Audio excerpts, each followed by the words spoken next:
as we get ready for kickoff. Let's send it down to Stormy. Well, Dave, we know it's already been a pretty uphill battle for Kansas State this season, and now with the exception of Avery Johnson, they're going to be down their top players on both sides of the ball throughout the rest of the season.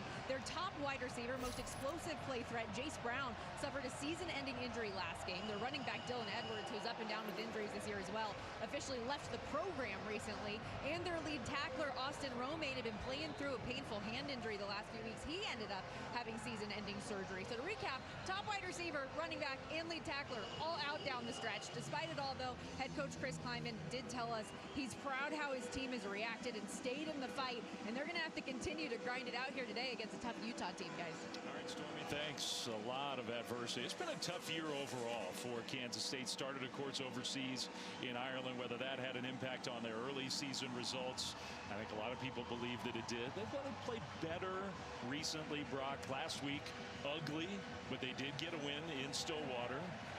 Yeah, nothing really pretty about the game a week ago.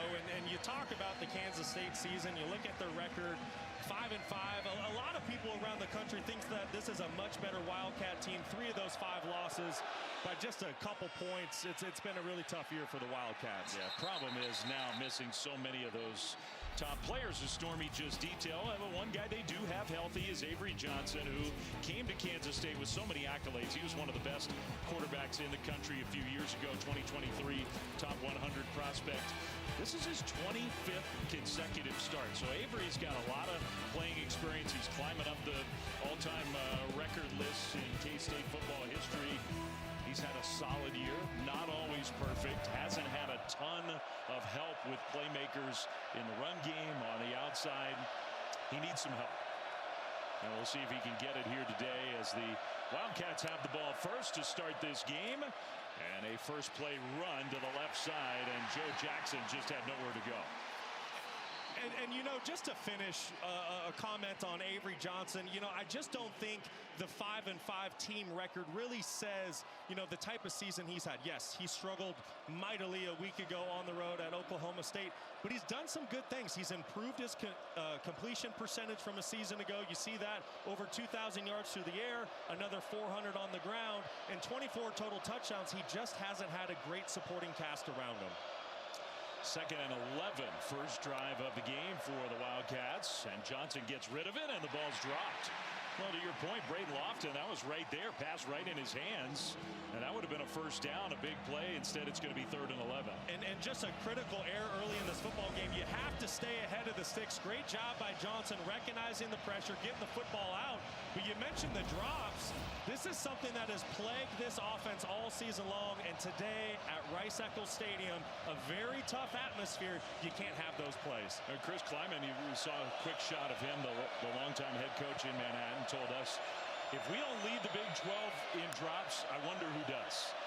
Now Johnson pressured and gets rid of it. Got hit as he threw the ball.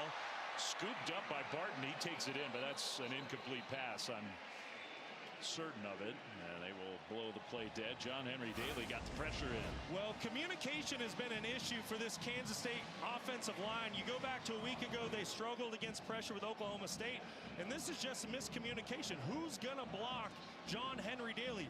This is a guy that has 9.5 sacks, which is 7th best in the FBS. You better know where Henry Daly is. It looked like Kansas State was trying to set up some sort of screen, but you still have to get a hand on the defensive end before you head out. And now they're going to throw a very late penalty flag. Intentional grounding, optics number 2. The ball will be placed at the spot of the foul.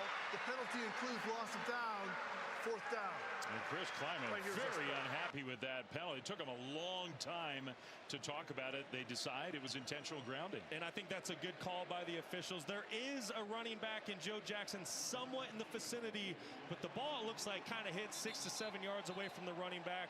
Pretty good call by the officials. But like I said, that is a mistake that could have been avoided if the offensive line just got a hand on Henry Daly as they work out for the screenplay. Sideline warning, Kansas State sideline. There's no yardage with this penalty. This is a warning. So I think Chris Kleiman just got warned on the sideline. We're less than a minute into this game, and already the things that we've talked about with Kansas State, a drop, a huge drop, a miscommunication along the line, Avery Johnson just not getting enough help. and they got to punt the ball to Utah.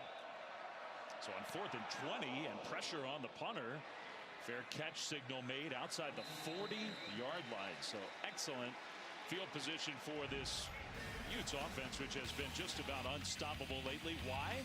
Part of it is so unique to have two quarterbacks both playing at a high level. Devin Dampier, who has accounted for 2 or more touchdowns in 8 of his 9 starts. He has been the starter. Bird Ficklin, though, the young guy, the true freshman from Muskogee, Oklahoma. How electric is this guy? So many big plays on the ground. He's thrown it effectively when they've given him a chance. And so Dampier will start with Wayshawn Parker in the backfield, and they'll give it to Parker, a huge hole. Right side run. That's just happening over and over again with the Utah offense. It is. We talked about it in the open. This has been one of the most dominant offenses in all college football, and a big reason for that, it's the 3-headed monster in the backfield. Not only is it Devin Dampier, it's Bird Ficklin, like you just mentioned, but Wayshawn Parker's been fantastic as of late. The last 3 games, he's gone over 100 yards from the backfield. They direct snap it to Parker, who kind of faked a jet sweep off the Wildcat look, and then just ran it straight ahead for a Utah first down. So you have a 3-headed monster in the backfield. You have a fantastic offensive coordinator in Jason Beck, but then look at the offensive line. You have 5 guys that returned last year as starters. You have 2 offensive tackles that are going to go in the first round of the NFL draft. This is a Joe Moore Award semifinalist group. That pass from Dampier high and off the hands of Dallin Bentley, the tight end, incomplete. So when you really combine all of those things, where's the weak spot with this Utah offense right now? You can't find it. They have fantastic tight ends. Ryan Davis at the wide receiver position, who also transferred over with Devin Dampier from New Mexico, having an excellent year. This is a high-flying, potent offense, and it's going to put a lot of stress on Kansas State today. He's going to give it a little fly sweep action, and beautifully defended by Kansas State. Man, what a play that was in the open field. The tackle for Daniel Cobbs for a big loss. Well, a big part of this game defensively for Kansas State is going to be the nickelback position. You're going to see it right here with Cobbs, and he has to set the edge. Otherwise, Daniel Bray, who got the football, I mean, he can take any football the distance, just a little over. He's a really fast track kid, 10-300. Some great play by Daniel Cobbs to set that perimeter edge and force the 3rd and long. 3rd and 15, which, as good as Utah's offense has been, they're not really equipped for this. Dampier is going to keep it. Dampier trying to bounce it outside. Back into K-State territory. It's going to be 4th down and about 7 from inside the 45. We'll see. This is interesting. You see a little bit of hesitation on the sideline. It's too far for a field goal. Obviously going for it here on 4th and 8 wouldn't be the best decision. I think Kyle Whittingham wants to play the field position game early and try to punt this ball and pin Kansas State deep. Ryan Phillips, the punter, with the flowing locks out of the helmet. We'll try to put K-State's offense in a bad spot here. Sterling Lockett, we believe, is going to do most of the punt returning today. Fair catch made by Lockett at the 15. And of this 2025 season is the expectation level. They were a top 20 team coming into the year, ranked preseason number 17. They went over to Dublin. I mean, it was a cool scene. It was a good experience, but you lose the game, and then a little hangover. They lost 3 of the next 5 games, and they were close losses, some bad luck mixed in. They have played better since. Their only loss to number 13, Texas Tech, number 13 at the time, higher than that now, and they were competitive with Texas Tech in Manhattan. So it's not like it's been a totally lost year as they get the ball for the 2nd time now here in Salt Lake City. But the challenge today, Brock, is, and they complete their first pass of this drive without so many of those playmakers and the big weapons that they thought they would have. What's the formula? What's the recipe for pulling off an upset today? Well, it's not going to be pretty, Flem. If Kansas State's going to do anything here offensively today, it's just going to kind of have to be a ground and pound, kind of an ugly football game. I think early on in the game, you have to be willing to take those 2-3-yard carries, because the key to the whole thing for Kansas State is being in 3rd and short, so Avery Johnson's legs can be a factor.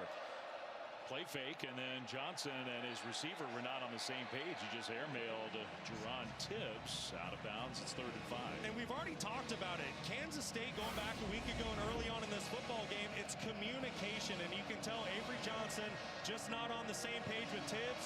Avery thinks his wide receiver's going to run a go route. Instead, he sits it down. Communication is going to be paramount today for the Wildcats. They need to clean it up.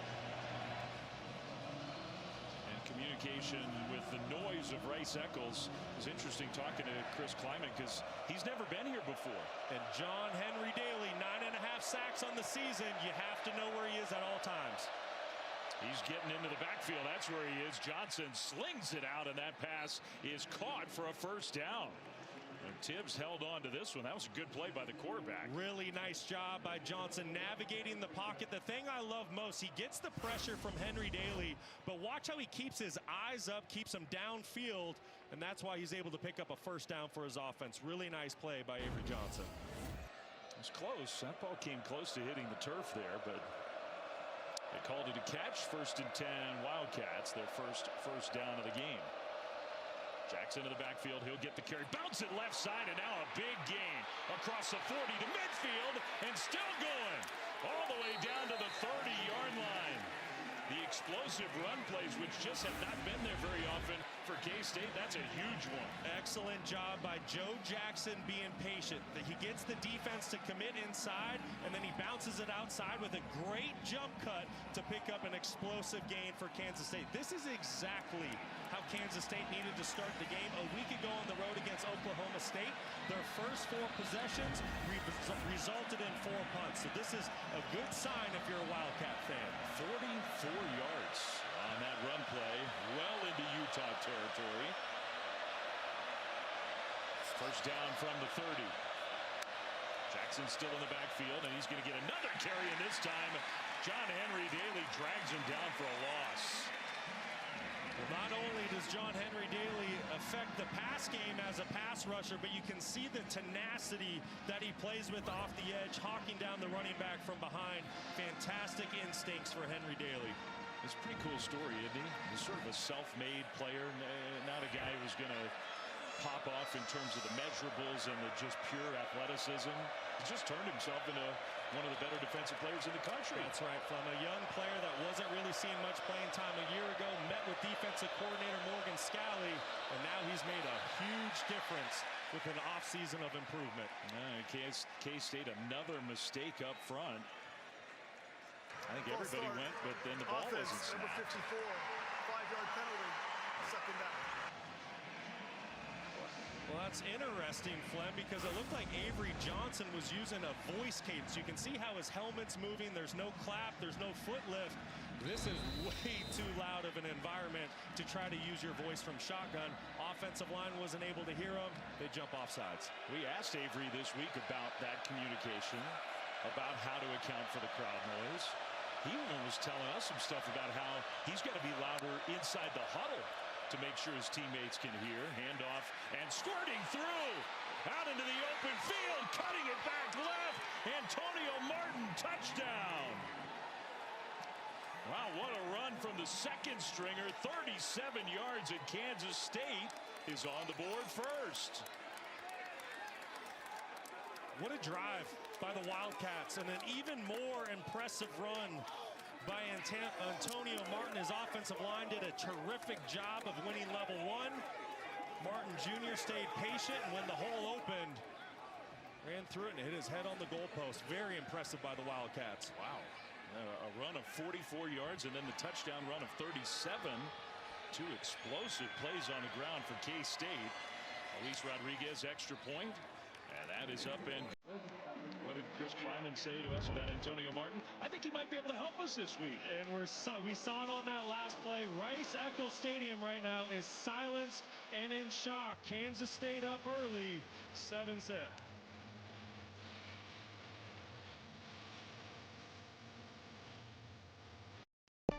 ESPN College Football is presented by Claude, the AI for problem solvers. It was quite a distinguished list of Utes seniors going through the senior day ceremonies before the game, including all 5 starters along their outstanding offensive line. Lander Barton, who's been a true great here. His family's so connected to this program. They love their seniors. They love their youths here in Salt Lake City. And it's a team that has a lot to play for, and yet they are down 7-0. Still very early. Kind of a line drive kickoff into the sun, but returnable for Bray and Utah. And he'll get it out across the 25 and about to the 30-yard line. So if you're sitting at home and you're wondering how Kansas State broke off 2 explosive runs on a top 10 defense, watch the individual effort by Andrew Langgang and how he gets to linebacker Jonathan Hall late in the play just to get a glancing block on him. And ultimately, that's what springs Antonio Martin for the first touchdown of the game. Great effort up front by the 5 offensive linemen, the tight end. And then you can see the patience that both backs have displayed early in this football game. Langgang almost like he blocked 3 different guys on one play. A little dump down from Dampier to Wayshawn Parker, the tailback, out across the 35-yard line for a gain of about 5 on first down. Well, if you're a Kansas State fan right now, you're feeling pretty optimistic. You're seeing some good complementary football.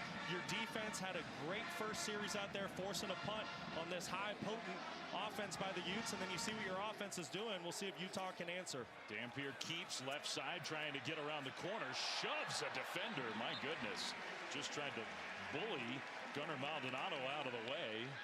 Tackled a yard short of a first down. Tell you what, for Devin Dampier, only 5'11", 210 pounds, but he runs with physicality. It doesn't matter that he's been battling injuries all season long and he's banged up. You can see what this game means to him, and a great effort to get this to 3rd and 1. By the way, Bert Ficklin, the second quarterback who's been so dynamic, is in as a wide receiver. And I think he was in the wrong spot on that formation. So Utah may have outsmarted themselves there. Penalty flag was thrown. Ficklin was moving around. I don't think they were very organized. Well, now you get some miscommunication between Ficklin and Daniel Bray, who got the football. Illegal shift, offense. 2 players were in motion and did not reset. 5-yard penalty, 3rd down. You're going to see Ficklin at the bottom of your screen. And then there's Daniel Bray. Bray needs to give Ficklin time to get on this football. You cannot have 2 guys moving at the same time. You see they both are. Easy call for the officials. So instead of 3rd and short, which looked like an easy conversion, it's 3rd and 6 now for Utah. Parker, play fake to him. Dampier throws over the top and off the hands of his intended target, Bentley, the tight end. Penalty flag go around that play. Maybe his arm got pulled down. What a throw by Dampier. Right in the breadbasket. Pass interference, defense, 15-yard penalty, automatic first down. Oh, he didn't get a number. Maybe Maldonado. No, it actually wasn't on Maldonado. It was at the very bottom of the screen. There was a big collision between a wide receiver and a defensive back. Which, yeah, keep your eye at the bottom of the screen. Anytime you grab the receiver like that, 10 yards down the field, going to be an easy call. Okay. So that really had nothing to do with the actual play, but a big penalty gives Utah the first down. And on 1st and 10, a gain of 1 for Parker. What disappointment for Kansas State. You're getting ready to get off the field, give the football back to your offense. You have all the momentum in the world, and it's poor technique that leads to a first down for Utah. Dampier rolling right, looking down, and will throw incomplete. His receiver fell down. I don't think that play had a great chance anyway. Ryan Davis, the intended target. Ryan Davis, not one that typically slips out there on the perimeter, has such great rapport and chemistry with Devin Dampier coming over from New Mexico, having an excellent season, just shy of 700 yards on the year. It's interesting talking to the K-State folks coming into this game. There's like some incredulity about how teams were defending. And now K-State might have moved early on 3rd and long. That would be another big penalty against the Wildcats if it is. But the point was, like, why aren't teams loading up to stop the run and just daring Utah to throw the ball? Offside, defense number 91, 5-yard penalty, 3rd down. Jordan Allen with the penalty, so instead of 3rd and 9, it's about 3rd and 4. And what a difference that makes for an offense. Well, we're seeing it early. The question is, which one of these football teams is going to settle into the ball game? Utah and Kansas State both take a lot of pride in being some of the least penalized teams in the country. We haven't seen that early on today. Rogers leaves the backfield. Bray is in there. Dampier's going to dump it down to Bray with all that quickness. Made one man miss and then falls forward and might have gotten there. I think he did. That was a good job by the true freshman. Really good job of Daniel Bray fighting for extra yards, and then right tackle Spencer Fano able to get out on the perimeter, deliver a block. It's the second effort though by Bray that gets the first down for Utah. He's not a big guy. He's known for his speed, but he powered through that tackle. Got the first down, Utes. Dampier keeps.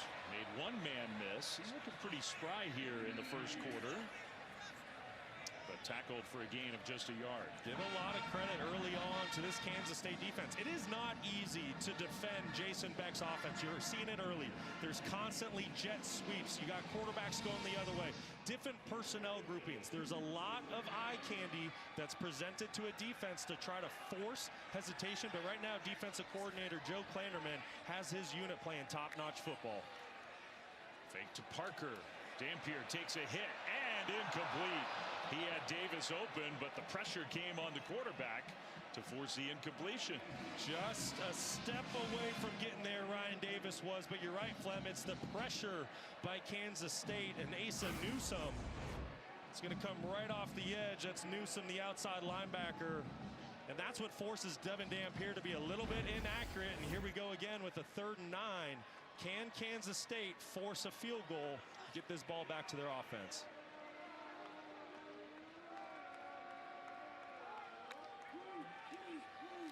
Dampier trying to scramble. Dampier is going down. The Kansas State, and here come penalty flags in.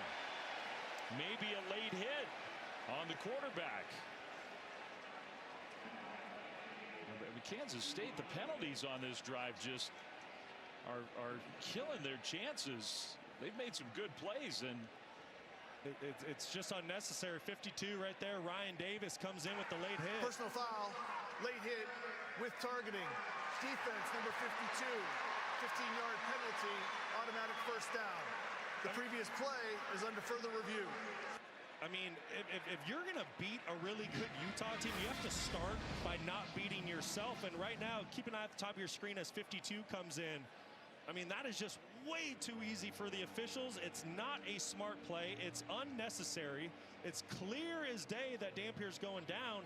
And now the best pass rusher for Kansas State is more than likely going to be ejected for targeting. I mean, he definitely launched. I think he's defenseless in that position, isn't he? I mean, I would think they would probably uphold that targeting. Play was clearly over.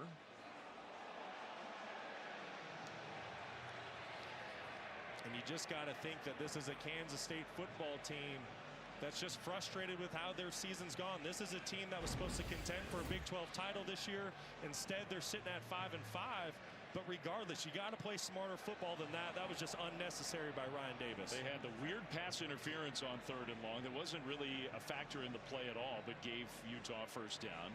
They had the offsides on 3rd and long that made it 3rd and shorter, where Utah converted. Now this one, probably worst of all, just After inexplicable. review, the ruling on the field of targeting is upheld. Number 52 is disqualified. Like, what are you doing? That one is just hard to explain. No excuse for that. I would just assume Chris Kleiman is beside himself right now. I mean, we mentioned it. You're going to come in and create some sort of upset on the number 12 team in the country. You got to start by not beating yourself. And right now, that's exactly what Kansas State's doing in the first quarter. Davis, I mean, it's a first down. It's a 15-yard penalty, and he's out for the rest of the game, as you called him, their best pass rusher. Bird Ficklin is back in, and he's going to come into the backfield alongside Dampier. And it'll be Ficklin who fakes it to Dampier, and then the freshman quarterback. His first carry of the game, and more penalty flags as the play was finishing. As it stood, a gain of 3, maybe 4.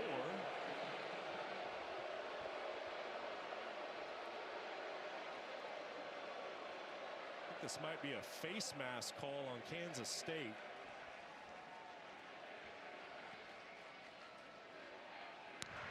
Personal foul, face mask, defense number 20. Half the distance to the goal from the end of the run, automatic first down.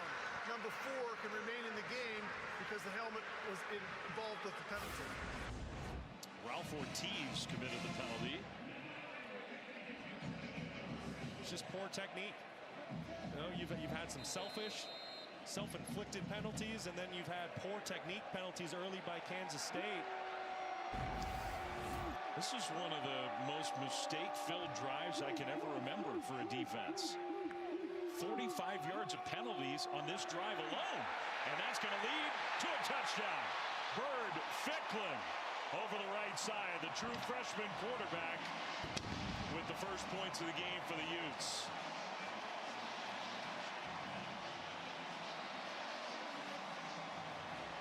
I'm kind of at a loss for words as to how that drive unfolded.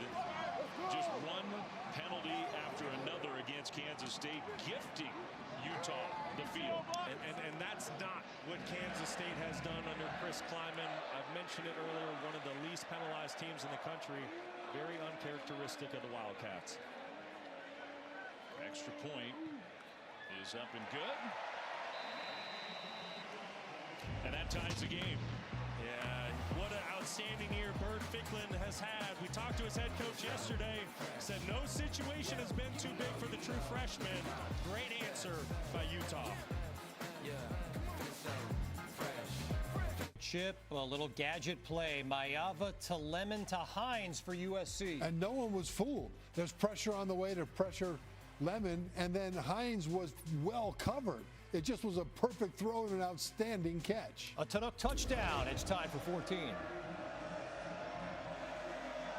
right. That kid can play, man. I'll tell you what, Malachi Lemon, what a year he's had. So Avery Johnson and the K-State offense back on the field. Jackson is going to pitch it. A little reverse play with some speed out there. And another good play on the ground. That's Sterling Lockett all the way outside the 40 to the 43, a gain of 19. Well, on the edge, Trey Reynolds, he's going to come from over here at 37. Just gets fooled with the reverse play. You're going to see him try to run down Jackson. Loses sight of the football. Allows for Moss to come back the other way. And right now, offensive coordinator Matt Wells, he's done some really good stuff to kind of control the tempo for Kansas State early on in this game. That's 3 big plays on the ground for Kansas State already in this first quarter. Johnson back to pass on first down to the left sideline, shows off all that arm strength. He's got a lot of it. Finds his big tight end Garrett Oakley. That's a really nice throw by Avery Johnson, on time and inside the pocket. That's something that Wildcat fans really wanted to see Johnson improve upon this year. I think he has. Last year he was a sub 60% completion quarterback. This year he's 60% plus. Great throw and catch by Garrett Oakley. You know, I enjoyed our conversation with Avery Johnson this week. He seems like a guy who's growing into the responsibility of being the quarterback in his home state with all the pressure that's been put on him over the last couple of years. He will hand it off. No, he kept it, and he gets dragged down. On second and short, a big loss. And who else? John Henry Daly, who's been everywhere in the first quarter. Henry Daly, excellent play off the edge, not taking the bait at all. Just comes flying off the edge. Fullback misses the block, but it's Henry Daly in his eyes. He keeps his eyes on the football the entire time. He knows Avery Johnson has the ball, and that's the play this Utah defense needed to get Rice-Eccles Stadium back in the ball game and this Kansas State offense off track. From second and 2 to third and 8. After the loss of 6. And K-State's going to burn a timeout. Play clock was winding down. Late out of the huddle. Having a hard time hearing. And they'll use a timeout, their first of the first half. Get organized for this third down play coming up. By the way, coming up at 7:30 Eastern, while we have a moment to remind you, final game of our SEC on ABC triple header, number 20, Tennessee going down to Gainesville, taking on Florida in the Swamp. You can catch all the action over on ABC and the all-new ESPN app. plenty of intrigue around the Florida program these days. The SEC, it's never boring. You think? Winning, losing, never boring. Meanwhile here, a lot of good things for this Kansas State team. Big underdogs on the road, coming off an ugly win last week in Stillwater. They played much better, I think, overall in this first quarter, but now facing 3rd and 8. With as much man-to-man as Utah plays, I think you need to lean on your individual matchups. Right now, I like Garrett Oakley in the slot for Kansas State. Pressure comes. Johnson gets rid of it, took a hit, and the throw is caught. Tibbs with the catch across midfield. Man, Avery Johnson hung in there. That was an unbelievable job of Avery Johnson, standing tall and strong in the pocket, keeping his eyes down the field. He knows he's going to take a big hit. Boy, that's not a good sign for Utah. Let's go back, see if this is a catch. Yep, 2 hands under the football. But Avery Johnson standing tall and strong. I mean, staring right down the barrel. I believe that's Benny that delivers the hit. Gets a full head of steam before he makes contact with the quarterback. That's a big league throw by Johnson. And John Henry Daly, the guy down, you mentioned it, that is bad news. And you see there almost like a non-contact thing, and now not putting any pressure on his left leg as he comes off the field. That is not good. You just hate to see that. This is a guy that's having a breakout season, someone that didn't get a lot of playing time a season ago. He has 9.5 sacks on the season, which is 7th best in the FBS. Hopefully he's able to go to the sideline and get back in the ball game later. That would be a big loss. He has been their best player on the defensive side already. 4 tackles, 3.5 tackles for loss, and 2 sacks in this game already. It's the first quarter. Wow. But he's on the sideline. Jackson in the K-State offense. Next is quarterback Avery Johnson. He switches sides. He'll get the carry and cuts it back, makes a man miss, out into the open again. Jackson inside the 20, another big gain on the ground. Smith-Snowden finally tackles him. Now that goes for 33 more yards. This is really impressive by the back right now. Joe Jackson and his offensive line. This is a football team coming into today's game. They've really struggled to run the football with any sort of consistency as of late, and especially to find explosive runs. Already the 3rd explosive run on the day for the Wildcats. Great effort by Jackson. Runs of 47, 38, 18, 33. And Antonio Martin, who had that long touchdown run in the game. Johnson under center for first down inside the 15. Martin gets it, and he cuts inside with a nice move. Man, the running backs for Kansas State are making Utah tacklers miss. Jonathan Hall finally got him to the ground, but another nice run. It's a really beautiful run by Antonio Martin Jr. I love how he's a one-cut back. He sees the hole, gets his foot in the ground, gets vertical. You can see the stats. Season 137 yards on the ground, already 121 today here on the road against a really good Utah defense. They're averaging 13 yards a carry, Kansas State, in the first quarter. That's a wow. Martin stays in alongside Johnson. Extra tight ends on the left side. And they'll hand it off. No. A play fake. Going to the end zone. Caught. Touchdown, Oakley. What a catch by the tight end. And Kansas State goes back ahead. The offense is humming here on the road in the first quarter. Garrett Oakley, he's been the go-to guy in the red zone this season for Kansas State, and rightfully so. 6'5", 250 pounds. He's a mismatch with very soft hands. Really like that play design by Matt Wells. And Kansas State, they're here to play today. 13th career touchdown for Oakley. Chris Kleiman, was he on the turf? Penalty flag thrown. He already got warned for being out on the field. So it's almost like was Kleiman apologizing. Receiver downfield. Offense number 56. 5-yard penalty. First down. Wow. So the touchdown gets negated for the ineligible man downfield. So if an offensive lineman goes more than 3 yards down the field, that's lane gang. when the quarterback releases the ball, keep an eye on where Lane Gang is. If he's more than 3 yards, it's an eligible man downfield. I mean, it's close. It's right on the cusp. But you can see why Chris Kleiman's upset, because he feels like it was a really close call. Usually officials kind of give benefit of the doubt to the offense, not that time. They already have more penalty yards in the first quarter than they've had in any game all year, and that takes points off the board. Now this play's going to be blown dead. Maybe against Utah.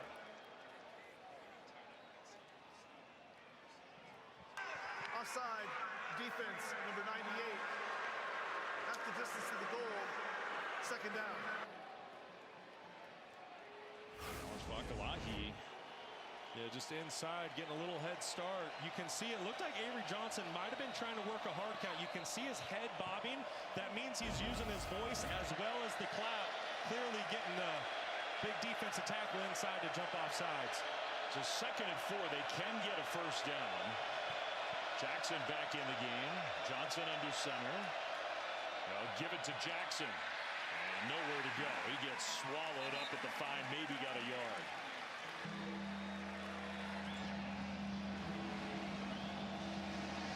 Remember, Kansas State, they can still get a first down here.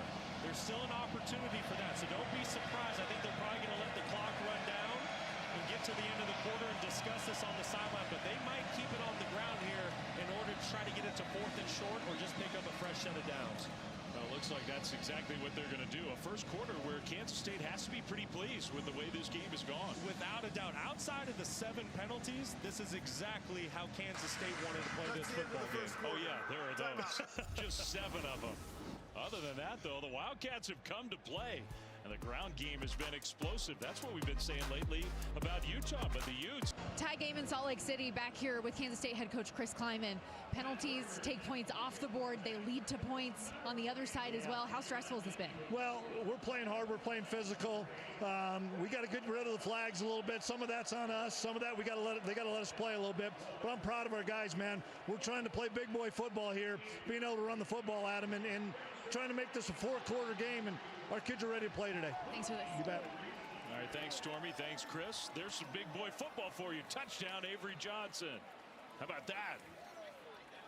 First play of the second quarter in Kansas State. Those points came off the board with the penalty. They put them right back on there on 3rd down. I'll tell you what, Kansas State came to play today. Nobody in the country, when you looked at things this week, gave a 5-5 Kansas State football team any chance to come into Rice-Eccles Stadium today and pull off the upset. I know it's early, but this is a football team playing really good complementary football, both offense and defense right now. So beautiful play design. Extra point up and good. And Kansas State is ahead 14-7. Their super athletic quarterback Avery Johnson takes it in. And he put that athleticism on full display. If you account for the quarterback with the defensive end, he's going to make you pay. Utah played man-to-man. Nobody was accounting for the quarterback. Just a basic read off that end. If the defensive end hesitates just for a second like Cash Dillon did, Avery Johnson's going to make you pay and get that football to the perimeter. So the Kansas State offense, how impressive has this been? And this is a bit of a story. We did not expect this all season long. Matt Wells, who's been a longtime college football head coach, been a longtime offensive coordinator. He's been on the sidelines all year for K-State. For the first time all year, he's up in the booth calling plays. Yeah, and you got to wonder why he made that change. But whatever the reason is, it's working. And this is something that Kansas State's probably going to want to stick with. When we spoke with Matt Wells yesterday, you know, he was pretty honest with us, and he wasn't really confident in his rushing attack coming into this environment against a top 10 defense. How were they going to come up with rushing yards? Well, how are they going to do it? They already have 127 on the ground today. Matt Wells is calling a fantastic game right now. It's been the missing piece for Kansas State. They're so used to having a consistent ground game. That'll be a touchback, and before Utah's offense tries to respond, back to the studio with Kevin Connors. All right, Flem, time now for your Claude studio update. Back and forth they go in Eugene. This is Malik Benson, 85 yards. Now he makes the first guy miss, and then there's not even any blockers out there. Benson just outran 4 Trojans that had an angle on him. fifth longest punt return for a touchdown in Ducks history. Flem, it's 21-14. That feels like the most important game of the week in college football in terms of college football playoff implications. Penalty flag on the first play from scrimmage and a big run. This is Nate Johnson, not Wayshawn Parker, but Nate Johnson. We'll see what the flag is. As of now, it's a gain of 11. This game would have a lot of playoff implications if somehow Kansas State pulled off an upset. There is no foul on the play for illegal substitution. The 12th man got to the sidelines prior to the snap. So why did we throw a penalty flag? This is probably a rhetorical question. First down, Utah. You get the sense that this is a really big drive for Utah. The way Kansas State has come to play today, both offensively and defensively, Utah, they want to possess this football for a while and give their defense a breather. Dampier turns, and that's not Dampier. That's Nate Johnson again taking the direct snap, and he'll go right side. Nate Johnson, who, what do you have, 18 carries all season coming in? I love this. You're going to see a block come down from the perimeter, and then it's all the lead blocks that you get outside for Nate Johnson. I mean, this is just a wave of Utah players coming downhill at this Kansas State defense. Great scheme by Jason Beck. Now Dampier is going to take the snap here and throw, and he threw it behind his receiver, J.J. Buchanan, who almost made a one-handed catch. Incomplete. Tell you what, Kansas State, this defense, they're dictating some things right now. They're putting pressure on this Utah offense. Devin Dampier, he's going to need to make those routine throws to stay on schedule on first and second down. He's been an accurate passer this year at 65% completion, just a bit behind his tight end. Yeah, not today so far. 2 for 6 throwing the ball. He will give it left side, and that's Johnson again. And they're making a point of getting Nate Johnson involved, and he's showing some stuff. Across midfield into K-State territory, gain of 8. There's just so many talented offensive players for this Utah team. It doesn't matter if you're giving the ball to Nate Johnson, Daniel Bray, Nakari Rogers, Wayshawn Park. I mean, I could go on and on and on. You talk about both quarterbacks. There's just so many guys, and that's one of the things that makes it so difficult for a defense to defend. There's always fresh legs in the backfield for this offense. Extra lineman on the left side. Parker is going to take the snap and run left, and Wayshawn Parker gets the Utah first down. Just too many big bodies over there. That's hard to stop. Well, it's the big bodies along with all the eye candy that's presented. It's almost every single play you're seeing a shift and then some sort of jet motion. Whether they give that ball to the receiver or not, it causes hesitation at the linebacker and safety positions, and then you combine that with a mauling offensive line. That's why they're rushing for 278 yards per game. Dampier, we're going to throw it again. This time he's got a man wide open out in the right flat. And a catch and run.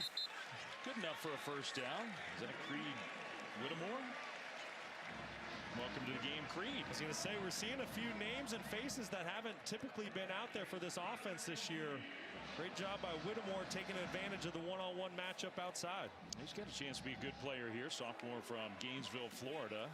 Transfer from the SEC. Parker, big hole, straight ahead and inside the 25. Starting to gash Kansas State on the ground now. Gain of 6. Well, and it's also the tempo that Utah is playing with. Okay, so they're getting the pass game going from the pocket. They're rolling the quarterback out. Then there's the jet sweeps. Then there's the downhill stuff. Just so many things coming at you if you're a defender, and combine that with tempo, it's really tough to stop. Dampier, play fake, over the top, and incomplete. He had Buchanan wide open, and the pressure forced the incompletion, and now he's slow to get up. Tell you what, Cobbs is making some plays for this defense today. He's going to come on a corner blitz, and that's why Dampier is not able to hit the open tight end down the field. See the pressure off the edge. And Cobbs played in a reserve role the majority of the year, but he's really making the most of his opportunities today. I think that the hard part about that hit, Dampier's head almost snapped back onto the turf. He hit the ground hard. Now a left side run, and that's good enough for a Utah first down. So 3rd and 4, they just play some power football to get the first down. Power football at its finest. That offensive line I tell you what, they are just dictating this football game right now with their strength and power. Officials Watch how they're just timeout moving that for a Kansas medical State review. defensive front.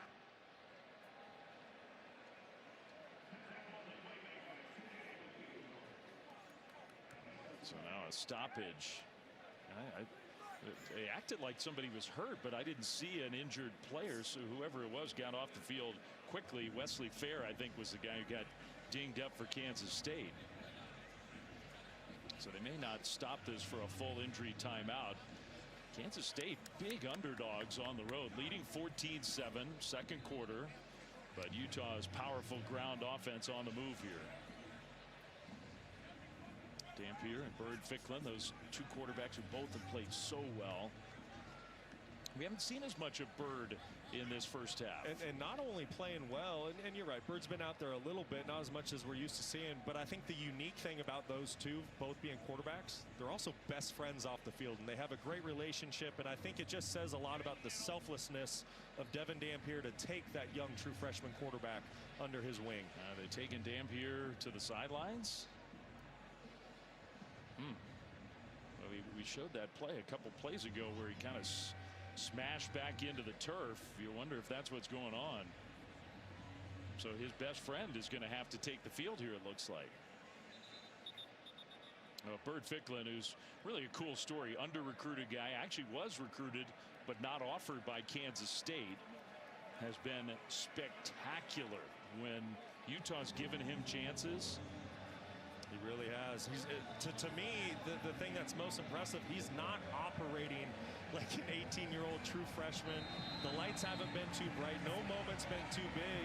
And last week he set a quarterback program record on the road with 166 rushing yards. He has a rushing touchdown already today. He's going to carry it just in the game. And Bird Ficklin inside the 10, down to the 5 or close to it. Every time he touches the ball, something good happens, it seems. I was going to say, he's just a special football player. To be a true freshman and make plays like this, watch the vision, watch the cut. It's also the strength. He had a 70-plus yard touchdown run a week ago where he delivered a stiff arm. This kid's special. There he goes again. Ficklin, end zone touchdown.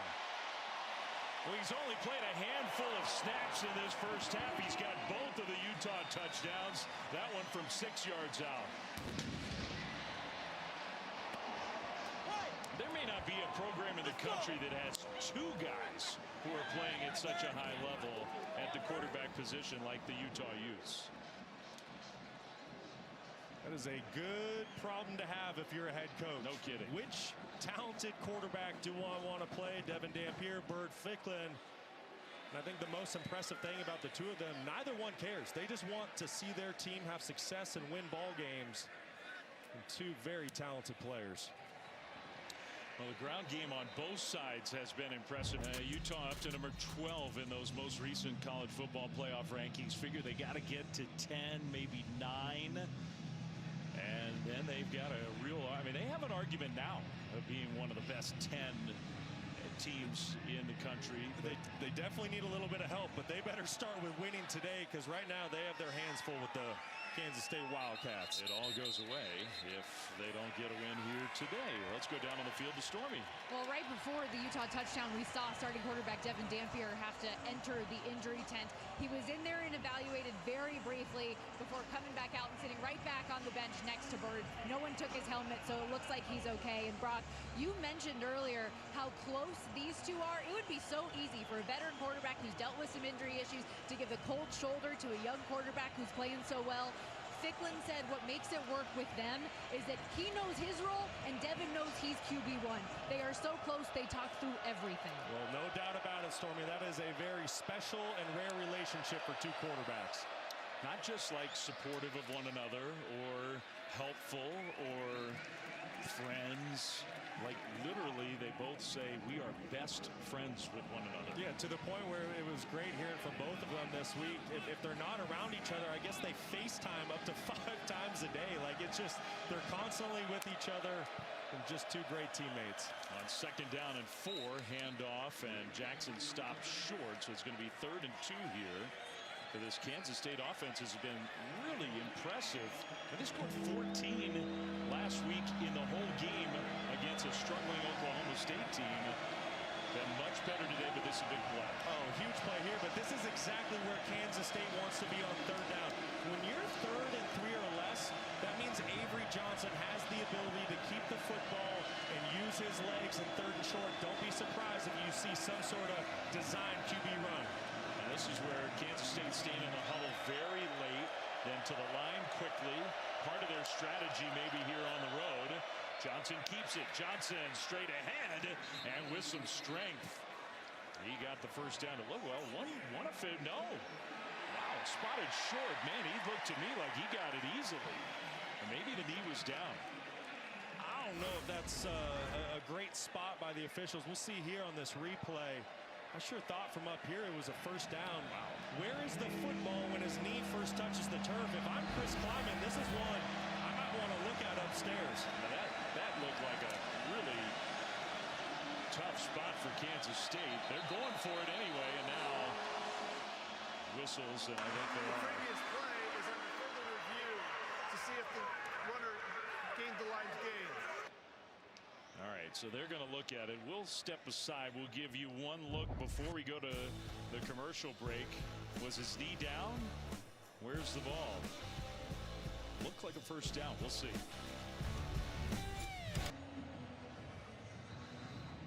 Well, count me as very surprised. They upheld the spot on the field. It looked to me like Avery Johnson clearly had the first down. You got to get right to that 35. Knee down there. I mean, isn't the ball a half a yard ahead of the 35? Well, I sure thought so. And I understand you need clear and obvious, indisputable video evidence to overturn it. And I thought we had it there. I'm calling that clear and obvious, but I'm not the one who makes the decision. So they're going for it on 4th down in their own territory. Johnson, handoff, and they'll get the first down and more. Jackson, there he goes. Nobody's going to catch him. Joe Jackson, touchdown, Kansas State. 66 yards. And in a weird way, the call that went against him, I think helps him. Well, listen, when you're playing a Morgan Scalley defense, in these situations, it's going to be an all-out pressure. Watch how everyone is up here. It's man-to-man outside. So if a running back can break through that first level, there's no one there to make the tackle. Excellent job by the offensive line and tight ends to secure that line of scrimmage. And then Joe Jackson does the rest. They have 196 rushing yards already with 9 minutes to go in the first half.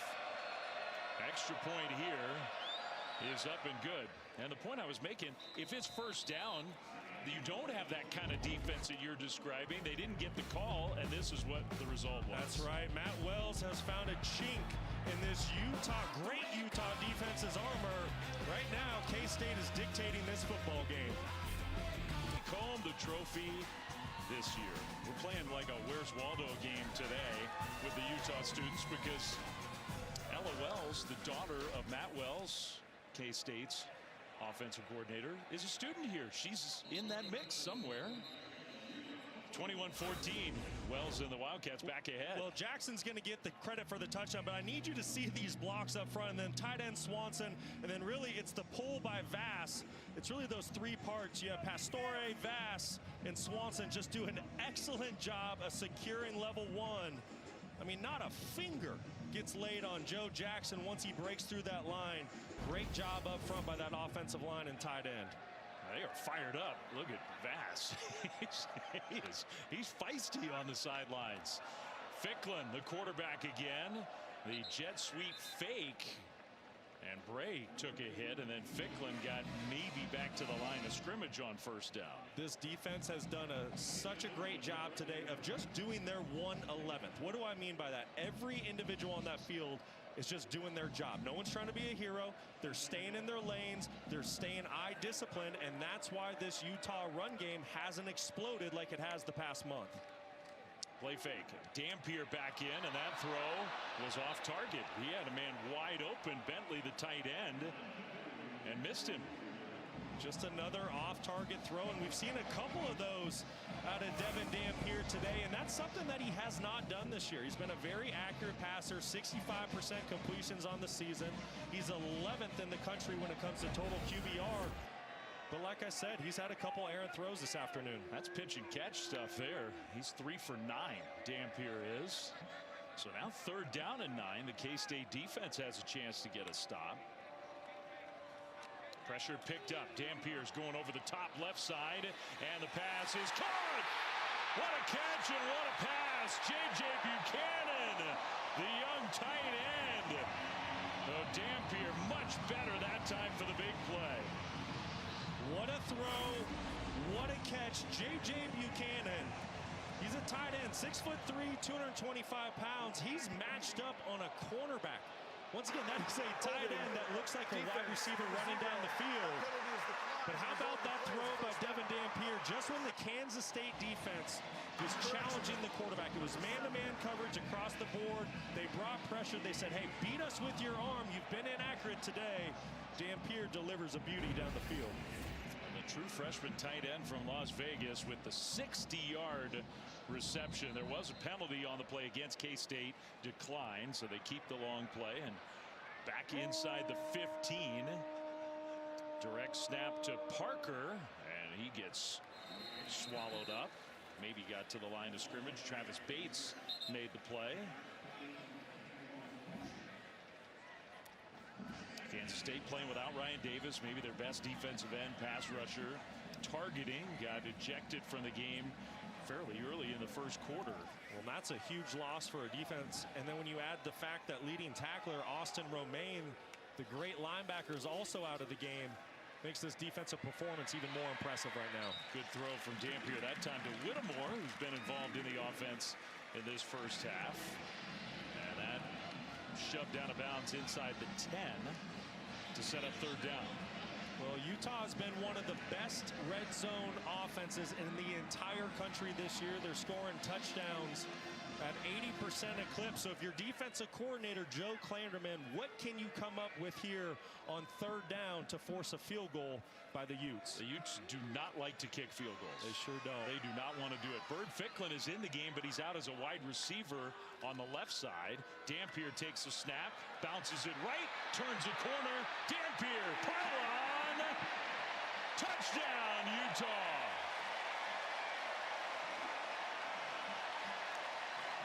The 3rd quarterback run for a touchdown for Utah in the first half, but the first one for Devin Dampier. Let's make sure he got in. Great individual effort. Oh yeah, easy touchdown. And it just makes it even more impressive because the Kansas State defense was in position to make a play. Nobody was out of position on that 3rd and 4, but it's the individual effort by Devin Dampier, the vision, the speed, and the athleticism. What a play. Extra point is up and good.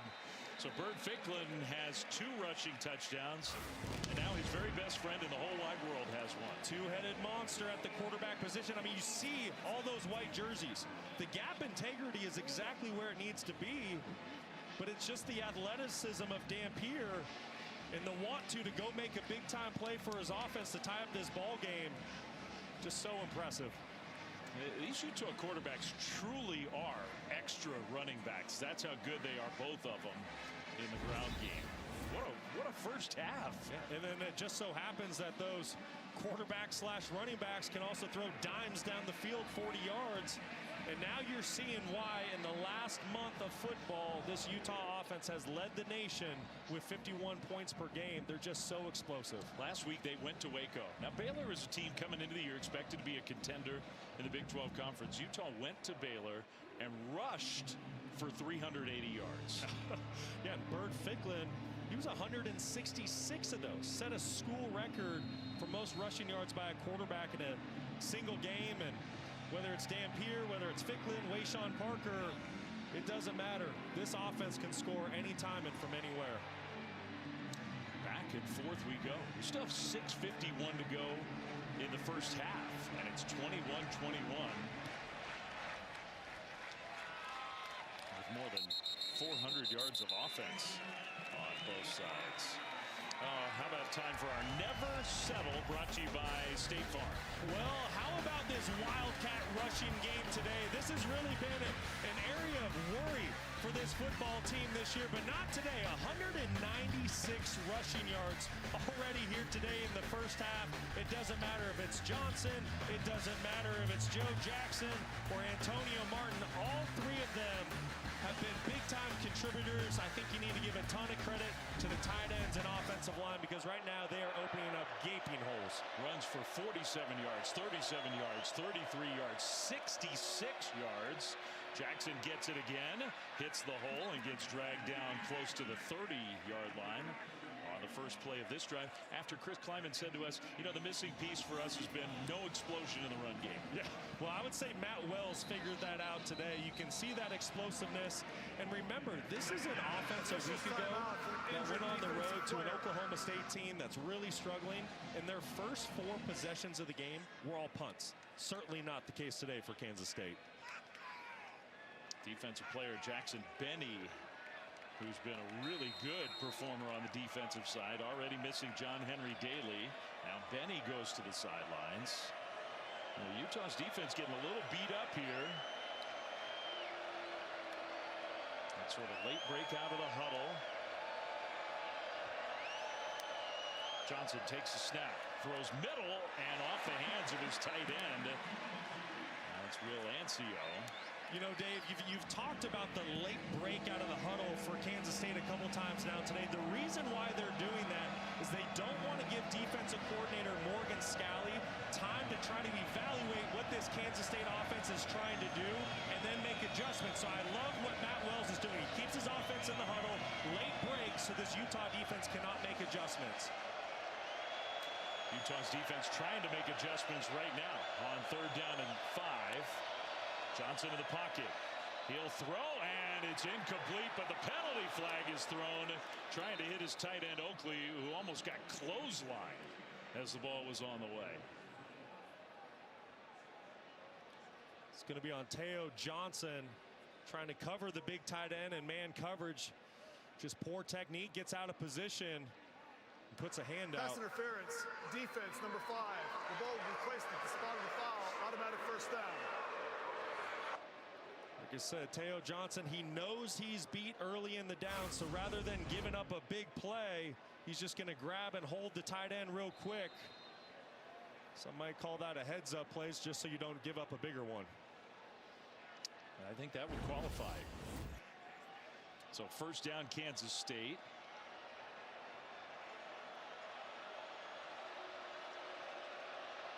From the 35, Martin empties the backfield. Avery Johnson is going to take off. Johnson with that great speed. Another big run for Kansas State. There he goes. Johnson inside the 10. Finally shoved out of bounds. And the Utah fans are just stunned. Well, Avery Johnson can be deadly with his legs. You're going to see him motion. What does that leave? It's going to leave one defender in the box. The offensive line does a great job of getting up to the linebacker. And Avery Johnson, he is just too fast. If he gets out in open space, he's going to make you pay. Wow. 58 more yards on the ground. They are destroying this excellent Utah defense with the ground game. Now remember, Garrett Oakley, he's been the go-to target in the red zone for Kansas State this season. Under center, Johnson hands it off. Martin straight ahead and got a yard, maybe 2 on 1st and goal. It's sort of hard to Johnson catching his breath with a little smile on his face. That was a long run for the quarterback. They already have. It's the first half with 5 minutes to go. Unbelievable. They have 261 rush yards. This is what the Utah offense has been doing to opponents lately. Kansas State really struggling to rush the football as of late, but today putting on an absolute clinic. All the tight ends in motion. Pistol formation, play fake. Johnson now scrambling, throws across his body, and wow, incomplete. And almost intercepted. Jackson Benny got back on the field and made a nice play. Good play by Benny. I thought he got away with a little bit of contact early in the down, trying to cover the big tight end. excellent job fighting back late in the down, getting a hand on the football, and almost made a big-time interception. So now it's 3rd and goal. You gotta wonder what Chris Kleiman's thinking. Did he tell Matt Wells that this is 4-down territory? If it is, don't be surprised if Kansas State keeps the football on the ground. If it's not, once again, Garrett Oakley's going to be the go-to target. And with the play clock winding down, smart timeout, I think. Under 5 minutes to go. Johnson is a little cranky. He wanted that play a little faster, but use the timeout because this is a big play coming up. Tie game late in the first half. Tomorrow, 10 a.m. Eastern on ESPN, you can catch NFL Countdown. Lots to talk about. Live coverage, in fact, tomorrow from Arrowhead. Rams saved Baker Mayfield's career. It's kind of an intriguing story. It doesn't sound right, but it's true. You got Moss, Randy's best catches of the week. That's NFL Countdown tomorrow. Then Monday, you got the Panthers and the Niners from Santa Clara on ESPN. Peyton and Eli will have the all-cast on ESPN2. Panthers, Niners, the Christian McCaffrey Bowl on Monday night. Yes, it is. Going against his former team. This is a really big situation for Kansas State.